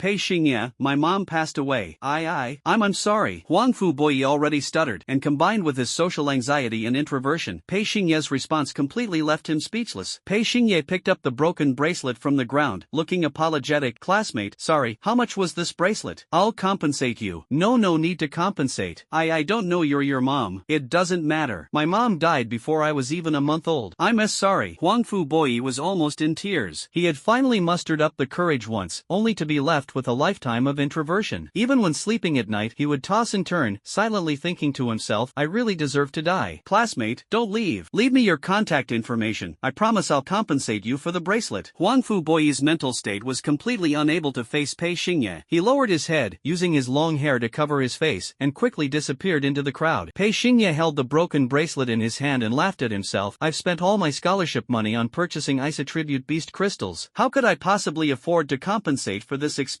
bracelet? Right now, I don't even have money to recharge my meal card at the cafeteria." Ding! Pei Xingye took out his phone and received a refund message. Refund from Tingyu Pavilion, 100,000 summer coins. Immediately after, Pei Xingye received a private message from Lan Tingyu. "You silly boy, all your scholarship money is with me. What do you eat and use on a daily basis? Keep this 100,000. I can't let you go hungry. Thank you, Sister Tingyu." Although Pei Xingye had some doubts about Lan Tingyu's background and identity, his gratitude towards this sisterly friend was heartfelt. For now, in this world, Pei Ingru and Lan Tingyu were the only two people who treated Pei Xingye the best. Soon, the Chaos Academy's orientation ceremony officially began. The ceremony's process was very simple. First, Dean Wang Defa took the stage to give a speech, which consisted of some official clichés. The second segment was the awarding of the first-level Beast Tamer badge to this year's new students. The Beast Tamer profession is divided into a total of 13 ranks. The first 10 ranks range from 1st level to 10th level. The last 3 ranks, each representing a significant watershed, are Royal King, Royal Emperor, Royal Deity. Beast Tamers of these 3 ranks, when analyzed from physiological mechanisms and genetic lineage, have already transcended the category of humanity. At the same time, Beast Tamers of these 3 ranks are also the top-tier core combat force for humanity to contend with the Beast Clan, forming the fundamental foundation for human survival. A first-tier Beastmaster is the threshold of the Beastmaster profession. As long as young boys and girls pass the national exam and are admitted to the Beastmaster Academy, they can receive the first-tier Beastmaster badge at the opening ceremony. Mom, I've officially become a Beastmaster. Pei Xingye gently touched the badge on his chest, looked up at the blue sky and white clouds, and thought of his mother. The next segment was simply Dean Wang Defa inviting Pei Xingye to come on stage and say a few words. After all, Pei Xingye was the national top scorer, and from the moment he stepped onto the campus of Chaos Academy, he became the focus of attention for all the faculty and students. After the opening ceremony concluded, the class assignment list was posted on the bulletin board. Unsurprisingly, Pei Xingye was placed in the so-called honors class, elite class. This class is a gathering place for geniuses among geniuses. Pei Xingye's crimson eyes swept over the class division list and spotted 3 familiar names: Si Tu Shui, Huang Fu Boi, Qin Yenlin. These 3, along with Pei Xingye, all come from Tianyu City. The 4 great prodigies of Tianyu City were all assigned to the elite class and are regarded as promising talents worthy of significant cultivation. Lunchtime. Pei Xingye was about to go to the cafeteria to top up his card when he received a text message from an unknown number. When Pei Xingye followed the address in the message and arrived at a high-end restaurant on the back street of the academy, there were already 2 men and 1 woman seated in the private room. Classmate, it's you. Sorry, I really didn't know you're your mom. This thin, long-haired boy with his face covered and suffering from severe social anxiety is Huang Fu Boi. The other boy, handsome in appearance, with a pair of flirtatious peach blossom eyes and a faint scent of perfume, is clearly a playboy who frequents bars. Qin family, Qin Yenlin. The only girl in the private room was the one who sent a text message to Pei Xingye. With a graceful figure, she wore a high-end custom-made JK uniform, and a pair of over-the-knee thick black stockings accentuated her already perfect long legs, making them even more eye-catching. The absolute territory between the hem of her skirt and the top of her stockings exuded a charm that no young man could resist. Her long purple hair cascaded like a waterfall over her shoulders, and her delicate features radiated the aura of a noble heiress. The queen of the elite family archetype from novels was perfectly embodied in her. The Situ family, Situ Shui. At this point, the 4 great prodigies of Tianyu City gathered together. Situ Shui raised her slender fingers and lifted a glass of chilled orange juice. We're all from the same hometown, so let's keep this meal casual and not be too formal. Pei Xingye felt curious. Situ Shui had proactively arranged this dinner, seemingly with another purpose. Since they all came from Tianyu City, after chatting for a while, everyone quickly became familiar with each other. Huang Fu Boi, due to suffering from social anxiety, was the only one who appeared out of place. Huang Fu, I will definitely compensate you for your bracelet. Really no need. Huang Fu Boi didn't dare to lift his head to look at Pei Xingye. He was still immersed in deep self-reproach. As the dinner gathering neared its end, Situ Shui finally got to the main topic. Everyone, for the next 3 years of academy life, we will be classmates fighting side by side. According to the rules of Chaos Academy, the assessments, trials, and tasks over the next 3 years will all be conducted in the form of teams. So, the purpose of this dinner gathering should be clear to you all, right? Qin Yenlin smiled and nodded. Situ Shui, are you suggesting that the 4 of us form a team? Situ Shui nodded slightly and looked toward Pei Xingye beside her. Top scorer in the country, what do you think? I have no opinion. Classmate Huangfu, what about you? I. Pei Xingye, what he means is, I'm fine with anything. Huangfu Boi nodded vigorously, simultaneously looking at Pei Xingye with a grateful expression. This socially anxious and stuttering teenager had since found a confidant to speak on his behalf. Pei Xingye was the one who understood him the most. Qin Yenlin crossed his legs and took a light sip of red wine. So, what kind of name should we give our team? Situ Shui pondered for a moment before speaking. The core of our team is naturally Pei Xingye. After all, he is the national top scorer. So, how about naming our team the Scarlet Squad? The most distinctive feature of Pei Xingye was his pair of scarlet red eyes. Since no one objects, the Scarlet Squad is officially established. Qin Yenlin then asked, so, who is the captain? Everyone's gaze instinctively turned to the national top scorer. Pei Xingye smiled and shook his head. The role of captain captain requires strong cohesion and leadership. So, whoever arranged this dinner, that person is most suitable to be the captain. Situ Shui pressed her red lips together. Pei Xingye, are you really going to give the captain position to me? Not letting, but you are more suitable than me to be the captain of the Scarlet Squad. We just met. Do you know me? Don't know. Then how do you know I'm more suitable than you? Intuition. A glimmer of intrigue flashed in Situ Shui's eyes. She found herself even more fascinated by this white-haired, red-eyed boy. In the future, whenever people mentioned the captain of the Scarlet Squad, they would always remark, "Don't forget, she was chosen as the Scarlet Squad captain by Pei Xingye's intuition." At this moment, a small private room witnessed the birth of a great Beastmaster team. The formation of this team seemed rather hasty, lacking any dramatic twists and turns. It was simply 4 fellow townsmen from the same city, sitting together in a private room for a meal, and the team named Crimson was inexplicably established. From this moment on, the grand prologue of the story of 4 geniuses growing together slowly unfolds. After lunch, there was still an hour of lunch break. On his way back to the villa apartment, Pei Xingye realized he was heading in the same direction as Situ Shui. Both of them had performed exceptionally well in the national exams, so they were entitled to enjoy standalone villa apartment-level dormitories. The 2 villa apartments were directly facing each other, with only a small cobblestone path in between. What a coincidence. Yeah, it really is. The 2 turned around at the same time, ready to head back to their respective rooms. Pei Xingye had just opened the door when Situ Shui's voice came from behind. Are you satisfied with the member structure of the team I assembled? Of course, I'm satisfied. Tell me about it. Pei Xingye turned around, meeting Situ Shui's gaze, and analyzed calmly. Huang Fu Boyi, his talent is rewind. In team battles, it can provide significant healing effects for beasts, enhancing combat endurance and increasing fault tolerance. Qin Yen Lin, his talent is refraction. After the beast releases an attack, it can create refraction among multiple enemy units, like lightning conduction, causing large-scale group attacks. You, Situ Shui, your talent is petrification. Your beast is the shadow demon spider, which possesses the cocooning ability capable of delivering powerful dual control. My talent is undead execution, which allows me to consistently finish off weakened enemies during combat. Pei Xingye paused briefly at this point, meeting Situ Shui's slightly surprised gaze, and continued, healing and regeneration, area damage, dual control, efficient execution. Such a team can only be described as perfect. Situ Shui smiled and nodded, while questioning, with your intellect, you could easily take on the role of captain of the Scarlet Squad. So, back to the same question, why give it to me? I already said it at the beginning. Intuition. Is your intuition definitely correct? At least in choosing you as the captain of this team, I believe my intuition isn't wrong. You are an interesting person. Captain, if there's nothing else, I'll return to my room to rest. Pei Xingye, you. Situ Shui was momentarily speechless, staring at Pei Xingye in a daze for a while. She suddenly realized that, from childhood to adulthood, she had grown accustomed to the admiring gazes of all the men her age around her. Pei Xingye's indifference toward her made her feel somewhat uncomfortable. Women are all the same, they always tend to doubt their own charm at moments like this. Especially beautiful women. Situ Shui took a deep breath, adjusted her emotions, and said seriously, I need to remind you that, according to past practice, in a week, you will represent our Chaos Academy to participate in the Tianyun ranking competition. The Tianyun ranking competition is an event jointly organized by the 4 top academies. This competition is aimed at each year's freshmen and is highly prestigious. The competition is usually held a week after the start of the school term, with the 4 major academies selecting the top scorers in the national exams among the freshmen to register for the event. Among the freshmen of Chaos Academy, the top scorer in the national exams is naturally Pei Xingye, the national champion, so he represents Chaos Academy in the competition. Situ Shui's reminder was well understood by Pei Xingye. I understand. I've also seen those online opinions. Many people are questioning me, saying I benefited from the national exam. However, Captain, you don't need to worry. I will take first place in the Tianyun ranking competition. Although Pei Xingye said this, Situ Shui still had some concerns. After all, the national exam is equivalent to a man-machine trial. The armored lizard is the lowest level non-attribute magical beast, also known as a brainless magical beast. When Pei Xingye participates in the Tianyun ranking tournament, he will face genius opponents with strategic intelligence. Man-machine matches and ranking tournaments are, after all, 2 completely different concepts. Pei Xingye, since I am the captain of the Scarlet Squad, it is naturally my duty to take care of every team member. If you have any needs, just let me know. I can help you. The Satakshu family behind Satakshu is the leading family among the 4 major families in Tianyu City, as well as the city's wealthiest, with extremely abundant resources and connections. Pei Xingye currently needs a piece of private land to plant the seeds of the golden phoenix tree. If he were to ask, Satakshu would definitely arrange it for him. However, Pei Xingye hesitated for a moment and then smiled, saying, Thank you for your kind offer, Captain, but I don't need anything for now. Pei Xingye returned to his room, leaving Satakshu standing standing there in a daze. Just now, his expression revealed a hint of hesitation. Clearly, there was something he needed help with, yet he didn't ask me. In the adult world, everything revolves around the exchange of interests. He believes he can't create any benefits for me at the moment, so he refrains from making any requests. By keeping his distance from me for now, he actually avoids provoking my dislike. In fact, I might even develop some goodwill toward him. This person is truly not simple. Pei Xingye is no ordinary person, and isn't Sitishue the same? During lunch break, Pei Xingye took a shower, dried his hair, and went to the balcony on the second floor of the villa. In a week, the Tianyun ranking tournament will take place. Winning first place will earn the generous rewards jointly issued by the 4 academies. This week, besides intensifying training, I also need to quickly acquire a piece of private land suitable for planting the golden phoenix tree. Directly speaking to Sitishue isn't appropriate. She's not my girlfriend. The phoenix bloodline's beast taming relies on the parasol tree as much as fish depend on water, so this matter is urgent. After pondering for a moment, Pei Xingye's mind formed a complete plan. He opened his phone and searched for top 10 beast tamer guilds in Blackscale City. Building connections and acquiring resources in the most direct way means developing a second profession. In the villa apartment across the street, Satukshu sat on the sofa, and a dark shadow suddenly appeared beside her. Given Satukshu's family background, it was only natural for her to have a personal bodyguard by her side. Miss, this is the information you instructed me to investigate. Huangfu Boyi, weakness, social anxiety disorder. He cannot adapt to crowded environments and is afraid of high-decibel noise, with severe communication barriers. Qin Yinlin, this man is promiscuous, enjoys frequenting massage parlors and nightclubs, and is purely a creature driven by his lower instincts. Women are his greatest weakness. As for Pei Xingye, his weakness, I haven't figured it out yet. Sitishue said calmly, it's fine. Continue investigating in secret. Miss, are you gathering the weaknesses and vulnerabilities of these 3 to better control them and establish the authority of the Scarlet Squad's captain? Sitishue gently shook her head. Red Heart, they are my team members. I analyzed their strengths to devise a perfect team battle strategy and maximize their potential. At the same time, only by understanding their weaknesses and vulnerabilities can I protect them at critical moments. The shadow suddenly realized and exclaimed in admiration, I see. Miss, you truly have great foresight. Hong Tao is enlightened. Sitishue, a natural strategist, rather than a general. She possesses strong cohesion and leadership. She is worthy of Pei Xingye's intuition. After the shadow left, Sitishue went to the balcony and looked toward the villa apartment across the way. Pei Xingye, do you truly have no weaknesses or vulnerabilities? When a woman develops an unrelenting curiosity about a man, it can actually be quite troublesome. The setting sun fades, and dusk descends. The school bell rang, and Chaos Academy was bathed in a blood-orange afterglow. A white-haired, red-eyed boy left through the back gate of the academy. Half an hour later, Pei Xingye arrived in front of a grand and imposing building. At the entrance stood a statue of a giant flying eagle, its black wings spread wide, poised as if soaring through the sky. The Blackwing Beastmaster Guild, ranked 3rd in Blackscale City, is a large and highly reputable guild. Moreover, in terms of overall strength, it is almost on par with the 2nd-ranked Greedy Wolf Guild. At the entrance of the guild, there was a notice posted for recruiting odd job workers. Pei Xingye stepped into the hall, walked to the front desk, and after a brief exchange with the receptionist, picked up a pen to fill out the application form for odd job workers. Although there are countless students working part-time to support their studies, is this national top scorer really just here to apply for an odd job position? As Pei Xingye was filling out the form, a commotion arose behind him. Old Jean, do you really have no other treatment options? President Xiao, I've truly done my best. Currently, there are no cases in our country of curing blood plague. Besides, I'm only a silver-ranked healing master. Perhaps you could go to the Imperial City and try consulting a gold-ranked healing master? Pei Xingye glanced at the 2 men out of the corner of his eye. The burly, resolute-looking middle-aged man with dark skin is none other than Xiao Dingtian, the president of the Blackwing Guild. A 7th-rank beast master, he is highly respected by the people of Blackscale City. The white-haired elder beside Xiao Dingtian is Jin Lao Wu, the most outstanding silver-tier beast healer in Blackscale City. Xiao Dingtian looked helpless. There are less than 100 gold-tier beast healers in our country, and most of them are supporting the frontline battlefield at the border. How could I possibly manage to invite one? Even though the Blackwing Guild is financially strong, hiring a top-tier healer is almost impossible. Just as Xiao Dingtian was at his wit's end, a young voice sounded from behind him. President Xiao, the blood plague, I can cure it. Xiao Dingtian turned around and sized up Pei Xingye. Young man, you are Junior Pei Xingye. No wonder you look familiar. Turns out you're this year's national top scorer. During this period, Pei Xingye was at the peak of his popularity, making it easy to be recognized and the most convenient time to build connections. Student Pei, you came here too. I'm here to apply for a handyman job, work-study program, you know, Pei Xingye added, but just now I heard you talking about blood plague, so I came over. Old Jean, a silver-ranked royal healer, stroked his beard and said with a smile, "Young man, you just said you can treat blood plague? Ha! You should know that even the gold-ranked royal healers of the Imperial Academy wouldn't dare to say the word cure. I'm afraid you don't even understand what blood plague is." Blood plague, a disease commonly found among beasts that have undergone years of naval combat. Due to the large number of magical beast corpses sinking deep into the ocean, the magical beast virus spreads through water currents and implants itself into beast-controlling organisms. Symptoms include skin decay, reduced physical strength, and a significant weakening of defense values. After Pei Xingye finished speaking, Jin Laowu showed a shocked expression. "Hey, you sure know a lot, kid." Before coming, Pei Xingye had already investigated that 80% of the commissions taken by the Black Wing Guild usually required going out to sea. Coupled with the recent rampage of fire-type magical beast armies, global temperatures have risen, and the corpses of magical beasts on the seabed have intensified the release of viruses. Therefore, the beasts trained by the Black Wing Guild are certainly a high-risk group for blood plague. Everything was within Pei Xingye's calculations, so he was definitely not here to apply for a handyman position. "President Xiao, I truly have a way to cure blood plague." Looking at Pei Xingye's serious expression, Xiao Dingtian frowned. As the saying goes, different professions are worlds apart. Even though Pei Xingye is this year's national top scorer, his profession is ultimately that of a beast tamer, not a healing master. However, Pei Xingye's next words eventually moved Xiao Dingtian. "President Xiao, you just mentioned that it's currently very difficult for you to hire a top-tier healing master. Presumably, those beasts afflicted by the blood plague are also deteriorating, and the illness cannot be delayed for too long. Why not treat a dead horse as if it were alive and let me try? It won't cost you anything." Xiao Dingtian pursed his dry lips. "Student Pei, follow me." Old Jean also followed along. He didn't believe Pei Xingye could cure the blood plague. In the enclosed beast training ground of the Black Wing Guild, over 100 weakened beasts lay scattered. Their skin was severely ulcerated, with wounds oozing blood and pus, rendering them incapable of battle. Pei Xingye glanced around and murmured, "It is indeed blood plague, and it's quite severe." Xiao Dingtian couldn't help but ask, "Pei, how do you plan to treat them? I need to check their pulse." Jin Laowu was surprised at first, then burst into laughter. "What? Check their pulse? Classmate Pei, are you joking with me? You're using traditional Chinese medicine methods to treat beasts? After checking their pulse, are you going to do acupuncture? Have you been watching too many brainless short dramas?" "President Xiao, I think this kid is just messing around." Xiao Dingtian's face gradually darkened. "Ahem, classmate Pei, the beast's hide is thicker than a winter quilt. Can you really feel the pulse of a beast?" It must be said that from a normal person's perspective, Pei Xingye claiming to check the pulse of a beast sounds utterly absurd. "President Xiao, if you doubt someone, don't use them. If you use someone, don't doubt them."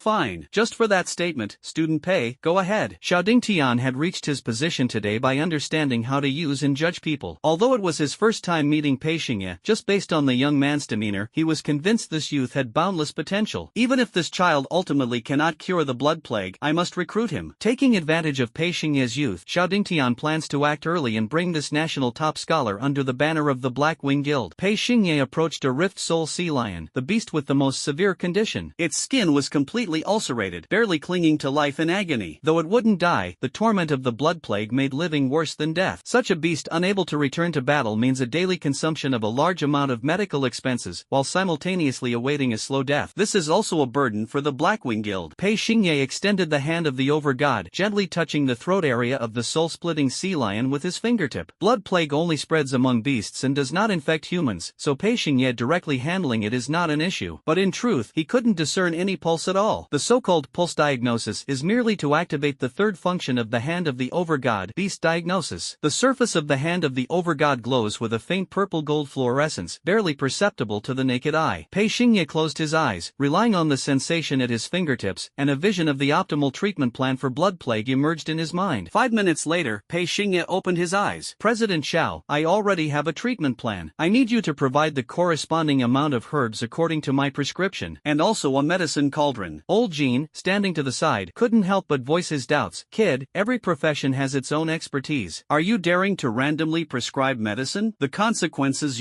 I will take responsibility for all the consequences." Pei Xingye's tone was firm, and Xiao Dingtian nodded. "Student Pei, since I chose to trust you this time, I will trust you completely. Someone, come here." Pei Xingye wrote a prescription and listed a densely packed inventory of medicinal ingredients. Old Jean couldn't help but exclaim while spying from the side, "Kid, there are 4 ingredients in your prescription that are highly toxic. Medicine is 3 parts poison. It all depends on how it's used and prepared. I guarantee this is the best prescription to cure the blood plague." With the financial power and resources of the Black Wing Guild, they quickly procured the ingredients Pei Xingye needed, along with an alchemy furnace. Under Pei Xingye's guidance, a total total of 27 ingredients were added to the furnace in specific proportions and simmered over a low flame. In this process, Pei Xingye is responsible for controlling a very special detail. At regular intervals, he orders the staff to inject different doses of severed-tail demon scorpion blood into the medicine cauldron. The severed-tail demon scorpion's blood toxicity ranks among the top 10 of poison-type magical beasts. Jin Lao will witness the entire process of Pei Xingye refining the medicine, his tightly furrowed brows never relaxing. For toxic medicinal ingredients, combined with the venomous blood of the tailless demon scorpion, this kid's approach to refining medicine is truly insane. The process of refining medicine lasted a full 2.5 hours. Night fell, and the midsummer night's breeze made people restless and uneasy. Turn up the heat to thicken the mixture. After 2.5 hours of refining, Pei Xingye extracted approximately 100 milligrams of concentrated medicinal liquid from the cauldron. The liquid appeared in a strange rose-purple color, emitting a peculiar stench. This color, this smell. Pei, are you sure this is legitimate medicine? President Xiao, actions speak louder than words. Let the soul-splitting sea lion take it. Everyone accompanied Pei Xingye from dusk to nightfall, and now there was no turning back. With the mindset of treating a dead horse as if it were alive, Xiao Dingtian ordered his subordinates to pour the refined medicinal liquid from Pei Xingye's hands into the mouth of the soul-splitting sea lion. It only took 3 minutes for the medicine to take effect.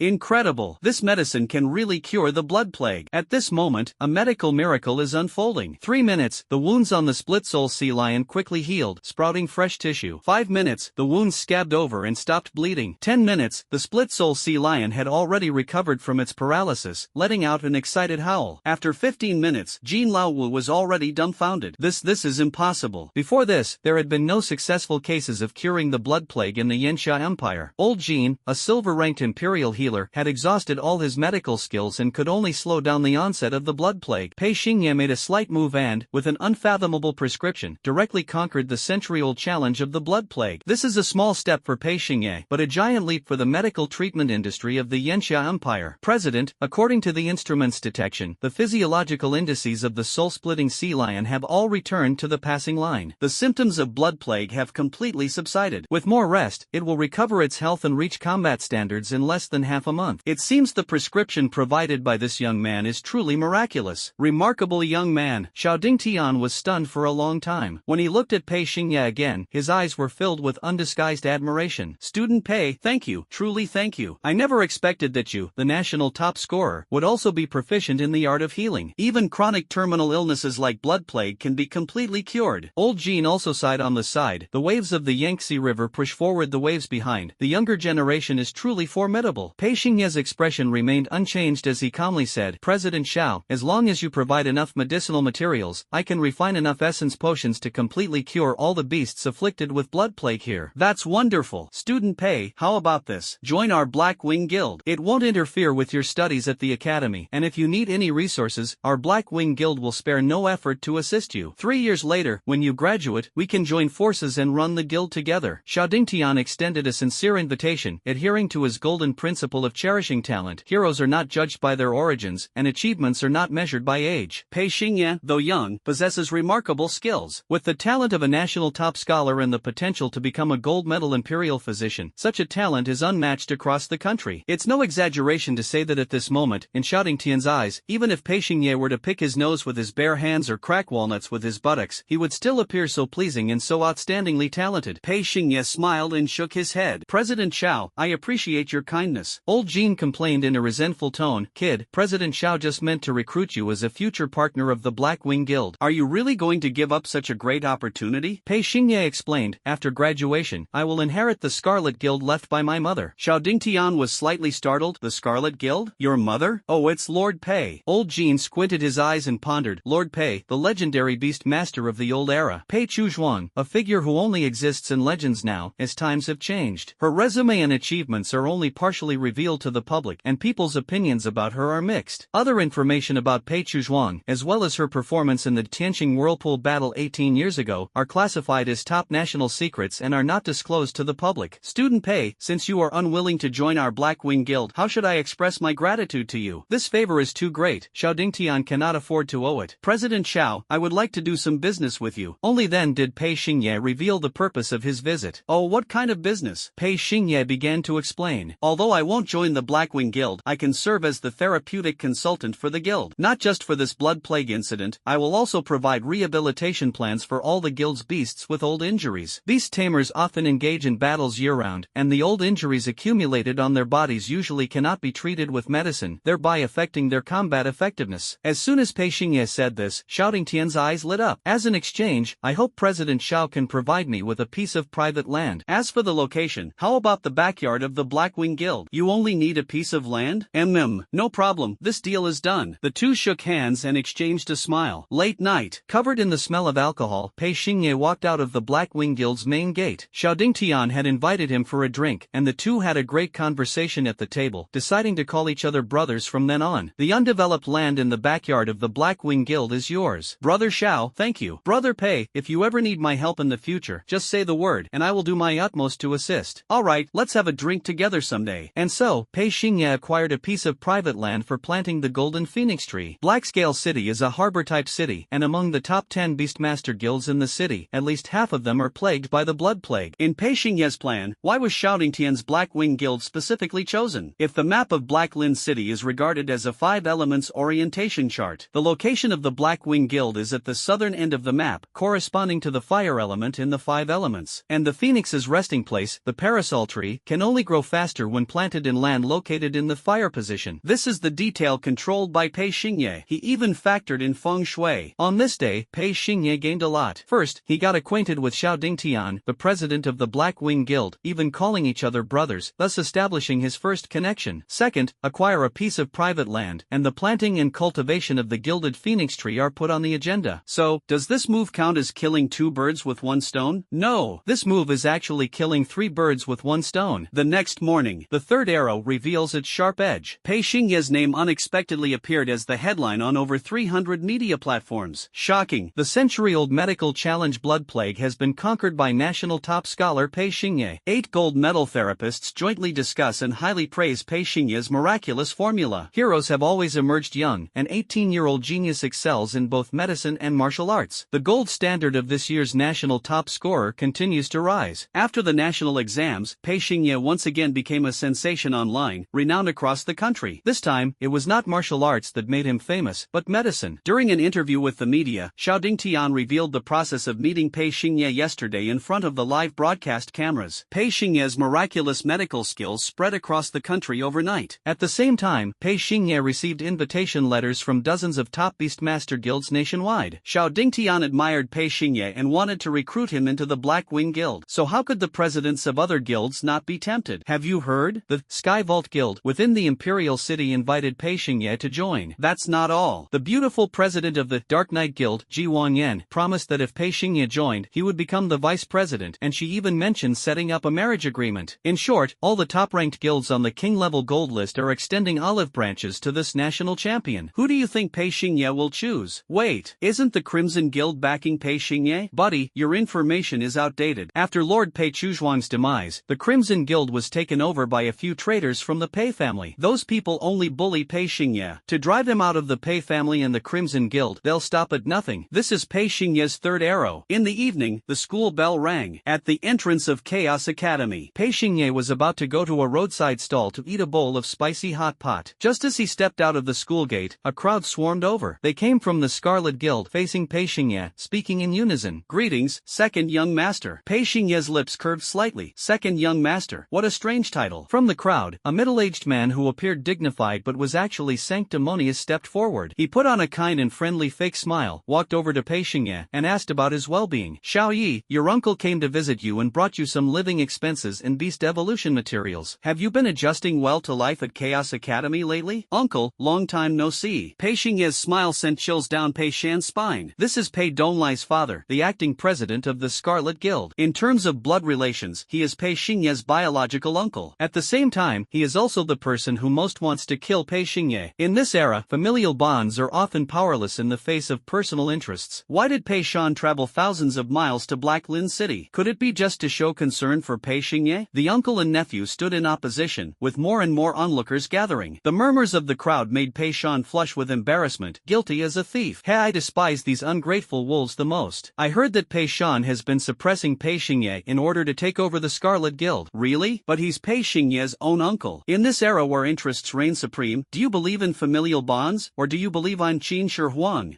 Your Majesty, how about elaborate? elaborating on that. That Pei Shan, along with his son Pei Donlai, has always been targeting Pei Xingye, seizing the inheritance left by Pei Xingye's mother. It turns out that when a person becomes powerful, the whole world becomes a voice to redress their grievances. Everyone chimed in, exposing the countless misdeeds of Pei Shan and his son Pei Donlai. But if Pei Xingye were not the national top scorer, nor possessed the miraculous medical skills to easily tackle the blood plague, who would have stood up to seek justice for him? Turns out Pei Shan is such a beast. For the sake of profit, he won't even spare his own nephew. I also heard that the inheritance rights of the Scarlet Guild have already been left to Pei Dong. What bad luck, forget it, forget it. Anyway, Pei Xingye has at least triple-digit top-tier guild invitation letters in his hands. Yes, if I were Pei Xingye, I would switch to another guild. The Scarlet Guild is too small. I wouldn't bother with it. Such public pressure was entirely under Pei Xingye's control. You all shut up. This is a family matter of the Pei family. It's not for outsiders like you to comment on. Pei Shan, you old dog. You're allowed to bully Pei Xingye, but we're not allowed to support the national top scorer? Beast. It's not like that, you've misunderstood. The inheritance of the Crimson Guild has always belonged to my good nephew, Pei Xingye. Pei Shan had no choice. On the way here, he had already drafted the contract documents for the inheritance of the Crimson Guild, replacing Pei Donlai's name with Pei Xingye's. At this moment, Pei Shan announced the inheritance documents and made a verbal oath in front of the public. I, Pei Shan, as the acting president of the Crimson Guild, hereby declare the inheritance rights of the Crimson Guild belong to my nephew, Pei Xingye. Once Pei Xingye graduates in 3 years, I will immediately step down and pass on the position. This was Pei Shan's only way to put an end to this farce. He had no other choice. Even if he guessed that Pei Xingye had orchestrated this trap, he still had no choice but to jump into the fire pit. Pei Xingye, having reclaimed the inheritance rights to the Scarlet Guild, officially achieved a triple win. Under the watchful eyes of the crowd, Pei Shan leaned close to Pei Xingye, lowered his voice, and spoke with a tone of flattery and pleading. Xingye, let bygones be bygones, alright? Previously, we were all misunderstanding each other. After all, I am your real uncle, right? Don't leave the Crimson Guild. From now on, the Crimson Guild is yours, and Donlai and I will assist you. Looking at the hypocritical uncle in front of him, Pei Xingye revealed a cold, death-like smile. My dear uncle, you call everything you've done to me in the past a misunderstanding? Then let this misunderstanding continue to be a misunderstanding. Pei Xingye, don't refuse a toast only to drink a forfeit. Pei Shan, do you believe that if I publicly declare severing ties with the Pei family and withdrawing from the Scarlet Guild, I can push you and your son into the eye of the storm, leaving you with no way out? Many times, the threat of killing is less effective than striking at the heart. If Pei Xingye does this, Pei Shan simply won't be able to bear the consequences. Pei Shan gritted his teeth while having no choice but to lower his stance. Pei Xingye, what exactly do you want me to do? First, from now on, anyone from the Scarlet Guild who sees me must address me as young master. Second, rebuild an independent shrine for my mother and offer incense daily in worship. Fine, I agree. Pei Xingye revealed a satisfied smile. I'm going to have a bowl of spicy hot pot. You can go back. Second, young master,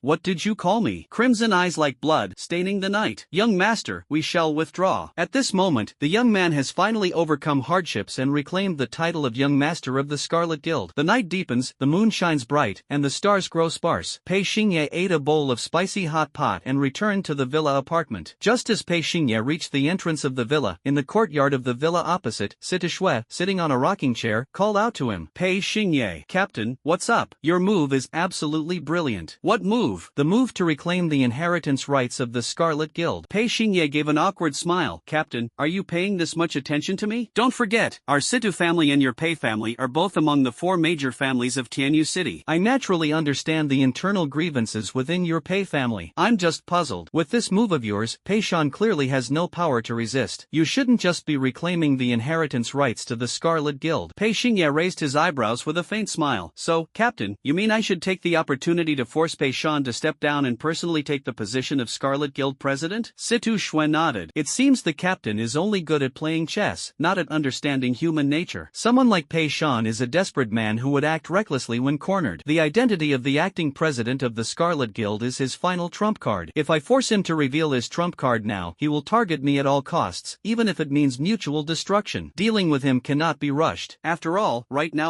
Pei Xingye understood that he was not strong enough yet. Ultimately, he was just a first-tier beast tamer, while Pei Shan's rank had reached the 7th tier. Before mastering absolute force, Pei Xingye's approach to beast taming was, develop cautiously, don't be reckless. After listening to Pei Xingye's analysis, Sita Shui's curiosity about this young man doubled once again. She sat up from the rocking chair, rested her chin on one hand, and looked at the crimson-eyed boy in front of her, smiling as she asked, Pei Xingye, is your maturity, steadiness, and wisdom am really only 18 years old? Captain, if there's nothing else, I'll head back to my room. Wait a moment. Situ Shui walked up to Pei Xingye and handed over an exquisite gift box. What is this? Just open it and you'll know. Pei Xingye opened the gift box, revealing a pyramid-shaped crystal emitting a piercing chill, radiating a dazzling golden blue glow under the night sky. An exceptional ice attribute beast crystal. Pei Xingye, astonished, said solemnly, "This gift is too valuable. I can't accept it without earning it." Pei Xingye, I am the captain of the Scarlet Squad. I also prepared gifts for Huangfu Boyi and Qin Yanlin, so it's not specifically for you. Please accept it. Wait, how do you know I need ice attribute beast crystals? Pei Xingye's contracted beast is the Black Phoenix, which theoretically requires fire attribute beast crystals. I investigated. You bought a large quantity of ice attribute beast crystals at Tingyu Pavilion, spending all your scholarship funds. You admitted to investigating me so easily? Don't worry, I investigated you to better understand you. Pei Xingye, you are my team member, and I hope you can trust me unconditionally. At the same time, I will also trust you unconditionally. This was the first time Pei Xingye seriously examined the woman in front of him. Situ Shui's regard for the Crimson Squad exceeded Pei Xingye's expectations. I originally thought that this wealthy young lady's call to form a team of beast tamers was just a whim, something to play around with, but now it seems she has some kind of obsession with this team. Everyone has their own privacy and obsessions, and Situ Shui is no exception. Captain, then I'll accept this generous gift. Thank you. Pei Xingye, as far as I know, since the era of universal beast taming began, there has never been a case of a purebred phoenix-type beast awakening an ice-type talent. So what are you trying to say? I want to say that I believe in you, that you can nurture an unprecedented dual-element phoenix of ice and fire. Good wine is never enough when shared with a kindred spirit. Pei Xingye's lips carried a hint of a smile. Situ Shui, as long as the Crimson Squad exists, I will always acknowledge you as the captain. Situ Shui's smile was radiant, her beautiful eyes unable to hide her burgeoning ambition. Pei Xingye, just thinking about us joining forces and accomplishing great things in the future excites me. The relationship between the two had inexplicably shifted from ordinary friends to soulfully harmonious confidants. She understood Pei Xingye, and Pei Xingye understood her. Back at the villa, Pei Xingye received a call from Pei Yingru. Hello, cousin. Xiaodia, next week, you will represent our Chaos Academy in the Tianyun ranking competition. For tomorrow's self-study class, I'll be your sparring partner. Let's try to get your Black Phoenix to advance to juvenile form, stage 2, before the competition. It is worth mentioning that after Pei Xingye was admitted to Chaos Academy, Pei Yingru immediately applied for a job transfer. She is currently serving as the mentor for the first-year elite class, which means she is Pei Xingye's homeroom teacher. During the day, the two have a teacher-student relationship, while at night, they are siblings. The next morning, self-study class. All the other students in the elite class, except for Pei Xingye, were in the classroom studying theoretical knowledge. In this era of universal beast taming, brutes have no future. 3 years of college life for young beast tamers is not only about nurturing their beasts and improving their ranks but also about learning extensive theoretical knowledge. Only by understanding the enemy's weaknesses and mastering team coordination tactics can one become a qualified warrior. Training ground. Pei Yingru is giving Pei Xingye one-on-one devil training. Next week is the Tianyun ranking tournament, and Pei Xingye, as the representative competing for Chaos Academy, undergoes daily training intensity 3 times that of other students in the elite class. Pei Yingru held an analysis report in her hand, sketching and marking based on Pei Xingye's training performance. Starting skill release speed, excellent. Dodge efficiency, excellent. Skill accuracy, excellent. Evaluating the comprehensive combat ability of a beast tamer involves multiple aspects and dimensions. Pei Xingye achieved excellent results in all 18 training sessions. This means that Pei Xingye's operation and awareness can be described as perfect. Even the always critical Pei Yingru couldn't find a single flaw. But while this made Pei Yingru feel gratified, it also left her puzzled and worried. Because compared to the time of the national exam, the current Black Phoenix is not in the right state. The power of the undead fire has been significantly reduced. Mentor, how was my performance just now? Pei Xingye, let me ask you, how many fire attribute beast crystals have you fed to the Black Phoenix during this time? Pei Xingye answered truthfully, I haven't fed it any fire attribute beast crystals. What? I fed the Black Phoenix with ice attribute beast crystals. What? Pei Yingru's beautiful face twisted due to excessive shock. A purebred phoenix with a natural fire attribute, and you fed it ice attribute beast crystals? No wonder the undead fire it releases is even less powerful than during the national exams. On the surface, ever since Pei Xingye fed the Black Phoenix an ice attribute beast crystal, all its stats have not risen but fallen, a fact that cannot be disputed. After calming down, Pei Ying spoke earnestly. Pei Xingye, choosing this method of cultivation will only slow down the Black Phoenix's evolution even further. Mentor, please trust me. I will pave a new evolutionary path for the Phoenix bloodline that has never existed before. But, older cousin, don't you believe me? Looking at her younger brother's confidence confident demeanor, Pei Ingru didn't know what to say. She could only let out a long sigh and silently thought to herself, the Phoenix bloodline, no matter how many ice attribute beast crystals are fed, it's impossible to awaken an ice-type talent, but since Xiaoye is so insistent, I can't bring myself to argue with him. In Pei Ingru's understanding, Pei Xingye's method of nurturing the Black Phoenix was simply absurd. This is not to blame Pei Ingru, as this is the universal perception. Phoenix, purely born of the fire element. In the dictionary like Heavy Beast Taming Chronicles, data and records of all Phoenix-type beasts since the beginning of the era of universal beast taming are documented. Among them, there is not a single ice element phoenix. The class bell rang. Pei Xingye, your control and awareness of the Black Phoenix far surpass those of your peers. It's just the ice attribute beast crystal. Mentor, I still say the same thing, please trust me. Pei Ingru looked helpless, smiled, and nodded, deciding to change the subject. Alright, I won't interfere with the beast cultivation. But take some time to study this information when you're free. What is this? Know yourself and know your enemy, and you will never be defeated. This document contains information about the other 3 participants in the Tianyun ranking competition. The participant information is publicly available nationwide, so it's no secret. Glutton Academy, Sangwoi. Chaos Academy, Pei Xingye. Xiongqi Academy, Lin Chen. Taowu Academy, Li Tianxi. These 4 contestants are the top talents among the freshmen of the 4 major academies this year. Time flies, and there is only 1 day left until the Tianyun ranking competition. News about the 4 contestants has repeatedly topped the national trending searches. Tomorrow is the battle for the Tianyun ranking. So exciting. The showdown of the 4 great geniuses is bound to be thrilling and exciting. Have you heard? Among these 4 contestants, only Pei Xingye's beast hasn't advanced to the juvenile stage, 2nd tier, yet. That's impossible. The lower the beast's level, the faster its evolution. Just feeding the Black Phoenix a few fire attribute beast crystals should easily help it advance to the juvenile stage, 2nd tier. The problem is, Pei Xingye is feeding the Black Phoenix ice attribute beast crystals. Ice attribute beast crystal? Is this guy crazy? In the eyes of the world, Pei Xingye's method of nurturing the Black Phoenix was nothing short of wasting a treasure. Late at night, villa apartment. In the courtyard, Pei Xingye fed the Black Phoenix with the top-grade ice attribute beast crystals sent by Sitishue, further weakening the power of the undead flame. Phoenix, in tomorrow's battle, let's create an unprecedented miracle together. The emerald green undead flame transformed into a few strands of phoenix feathers, encircling Pei Xingye, solely to accentuate his pair of crimson eyes. The Black Phoenix was the first contracted beast of Pei Xingye, and there were striking similarities between the master and servant. The master and the beast are treading a bloody path that no one has ever walked before. After a night passed, dawn dispelled the gloom. The sun shone brightly, and the skies above Black-Scaled City were clear and refreshing. The Qilin Mountain in the northern part of the city is the venue for the Tianyun ranking tournament. At the summit, the arena for the showdown of geniuses had already been set up. Around the arena, there were spectator seats capable of accommodating 100,000 live viewers, resembling a giant cracked egg when viewed from the clouds. There was still an hour left before the competition began, but the seats were already filled. The flashlights of media reporters were so intense they could almost blind passing birds. The entire nation is paying attention to this event, and the focal point of this event is, of course, the strongest national top scorer in history. Hello to the audience on site and the viewers watching the live broadcast. I am the host of this year's Tianyun ranking competition, Lu Ling. This year's competition, we have invited the chief judge, Mr. Lei Qianzhong, a gold-tier evolutionist from the Imperial City. In the center seat of the judges' panel sat an elderly man with a hooked nose. He appeared to be over 50, but his gaze remained sharp, exuding a pride born of strength. Lei Qianzhong, hailing from the Imperial City of the Yensha Empire, is a gold-tier evolutionist. All professions in the world are derived from the role of Beastmaster. The function of a beast healer is to repair injuries and treat illnesses in beasts. The function of an evolutionist, on the other hand, is to research and develop stronger evolutionary paths for beasts. Lei Qianzhong's demeanor appears aloof and indifferent, which is due to his remarkable achievements in the field of the evolutionist profession. He participated in the compilation of the theory of beast evolution and personally developed optimal evolutionary paths for hundreds of beasts. The textbooks used by the 4 major academies often feature this guy's name. This shows that Lei Qianzhong is worthy of the title of chief judge of the Tianyun rankings. Before the competition officially begins, let's first interview the chief judge of this year's Tianyun rankings. Lu Ling walked to the judges' table and handed over the microphone. Mr. Lei, you have served as the chief judge for 3 consecutive years. Let me ask you a sharp question. Who do you think will be the champion of this year's Tianyun rankings? Lei Qianzhong answered without hesitation, speaking in a calm tone. It's hard to say who will be the champion of the Tianyun rankings, but I can confidently say that Pei Xingye from Chaos Academy will definitely be at the very bottom of the Tianyun rankings. Lu Ling was momentarily stunned and then gave a wry smile. Mr. Lei, Pei Xingye is the top scorer in this year's national exams, finals, yet you predict he'll be last place. This, Lei Qianzhong showed no mercy, directly criticizing Pei Xingye in public. The national exam is essentially a battle between humans and machines. The Black Phoenix possesses an ancient mythical bloodline. Even with a different beast tamer, it could still slay 100 iron-armored lizards. So the honor of being the national top scorer only proves the exceptional quality of the Phoenix's bloodline, not Pei Xingye. Lei Qianzhong said this, and some of the audience responded in agreement. The livestream's comments section was flooded, with doubts and criticisms surging. Old Master Lei makes a good point. The one exceeding the standard is Black Phoenix, not Pei Xingye. If I were to contract Black Phoenix, I could even slay 200 iron-armored lizards. The upcoming match will surely expose the true colors of this national top scorer. Among the audience, there were quite a few self-proclaimed experts who underestimated Pei Xingye. They firmly believed their analysis of Pei Xingye was thorough, especially pointing out the major mistakes in his beast cultivation, which led them to conclude that Pei Xingye would suffer a crushing defeat on the Tianyun ranking stage. Before the match officially began, the electronic giant screen hanging above the arena displayed the data and information of the 4 contestants and their respective beasts. Sure enough, the beasts of the other 3 contestants have all advanced to juvenile form, stage 2. Only Pei Xingye's Black Phoenix is still stuck at juvenile form, stage 1. Each major level in the evolution path of beasts can be divided into 3 minor levels, known as the 3-stage advancement. Beasts in the juvenile form grow the fastest. They only need to consume a few beast crystals of the corresponding attribute to advance in a very short time. A week has passed since the start of the school year, and most of the beasts nurtured by the new students have advanced from juvenile stage, phase 1, to juvenile stage, phase 2. Only Pei Xingye's beast, the Black Phoenix, remains stagnant, completely unmoving. Judges panel. Lei Qianzhong explained in a stern tone. The Black Phoenix's level remains at the juvenile stage, phase 1, because Pei Xingye's ignorance led him to feed the Black Phoenix too many ice attribute beast crystals, which are incompatible. I guess this so-called national top scorer wanted to take a unique approach, paving a brand new evolution path to astonish everyone. But he made a common mistake of young people arrogance and conceit. He knows nothing about the uniqueness of the Phoenix bloodline. The beautiful host Luing asked in confusion, Master Lei, is there any possibility that Pei Xingye could cultivate the Black Phoenix into a dual-element beast of ice and fire? Absolutely impossible. A figure of Lei Qianzhong's stature rarely makes such definitive statements in public. For him to say this so confidently means he has absolute certainty. I can bet my career as a top-tier evolution master to make this judgment. All purebred Phoenix bloodlines in the world, no matter how they are cultivated, cannot develop dual attributes of ice and fire. Phoenixes are inherently fire-aligned and can only be fire-aligned. Lei Qianzhong's judgment receives support from the majority of the audience. After all, looking back at the long history, no Phoenix beast has ever awakened an ice attribute talent from birth to demise. People's doubts about Pei Xingye set the tone for the Tianyun rankings competition. Dear audience, the match is about to begin. According to the draw results, the opponents for the first match are Chaos Academy, Pei Xingye. His competing beast is the Black Phoenix. Xiongqi Academy, Lin Chen. His competing beast is the Lightning Griffin. On the big screen, the basic data information of the 2 beasts was announced. The data of the Black Phoenix has long been no secret. Pei Xingye's recent popularity is too high. All data analysts across the country are analyzing the Black Phoenix. Ancient mythological bloodline. One of the 3 sacred beasts of the Flame Summer Empire. Such an extraordinary bloodline strength can only evoke envy and jealousy.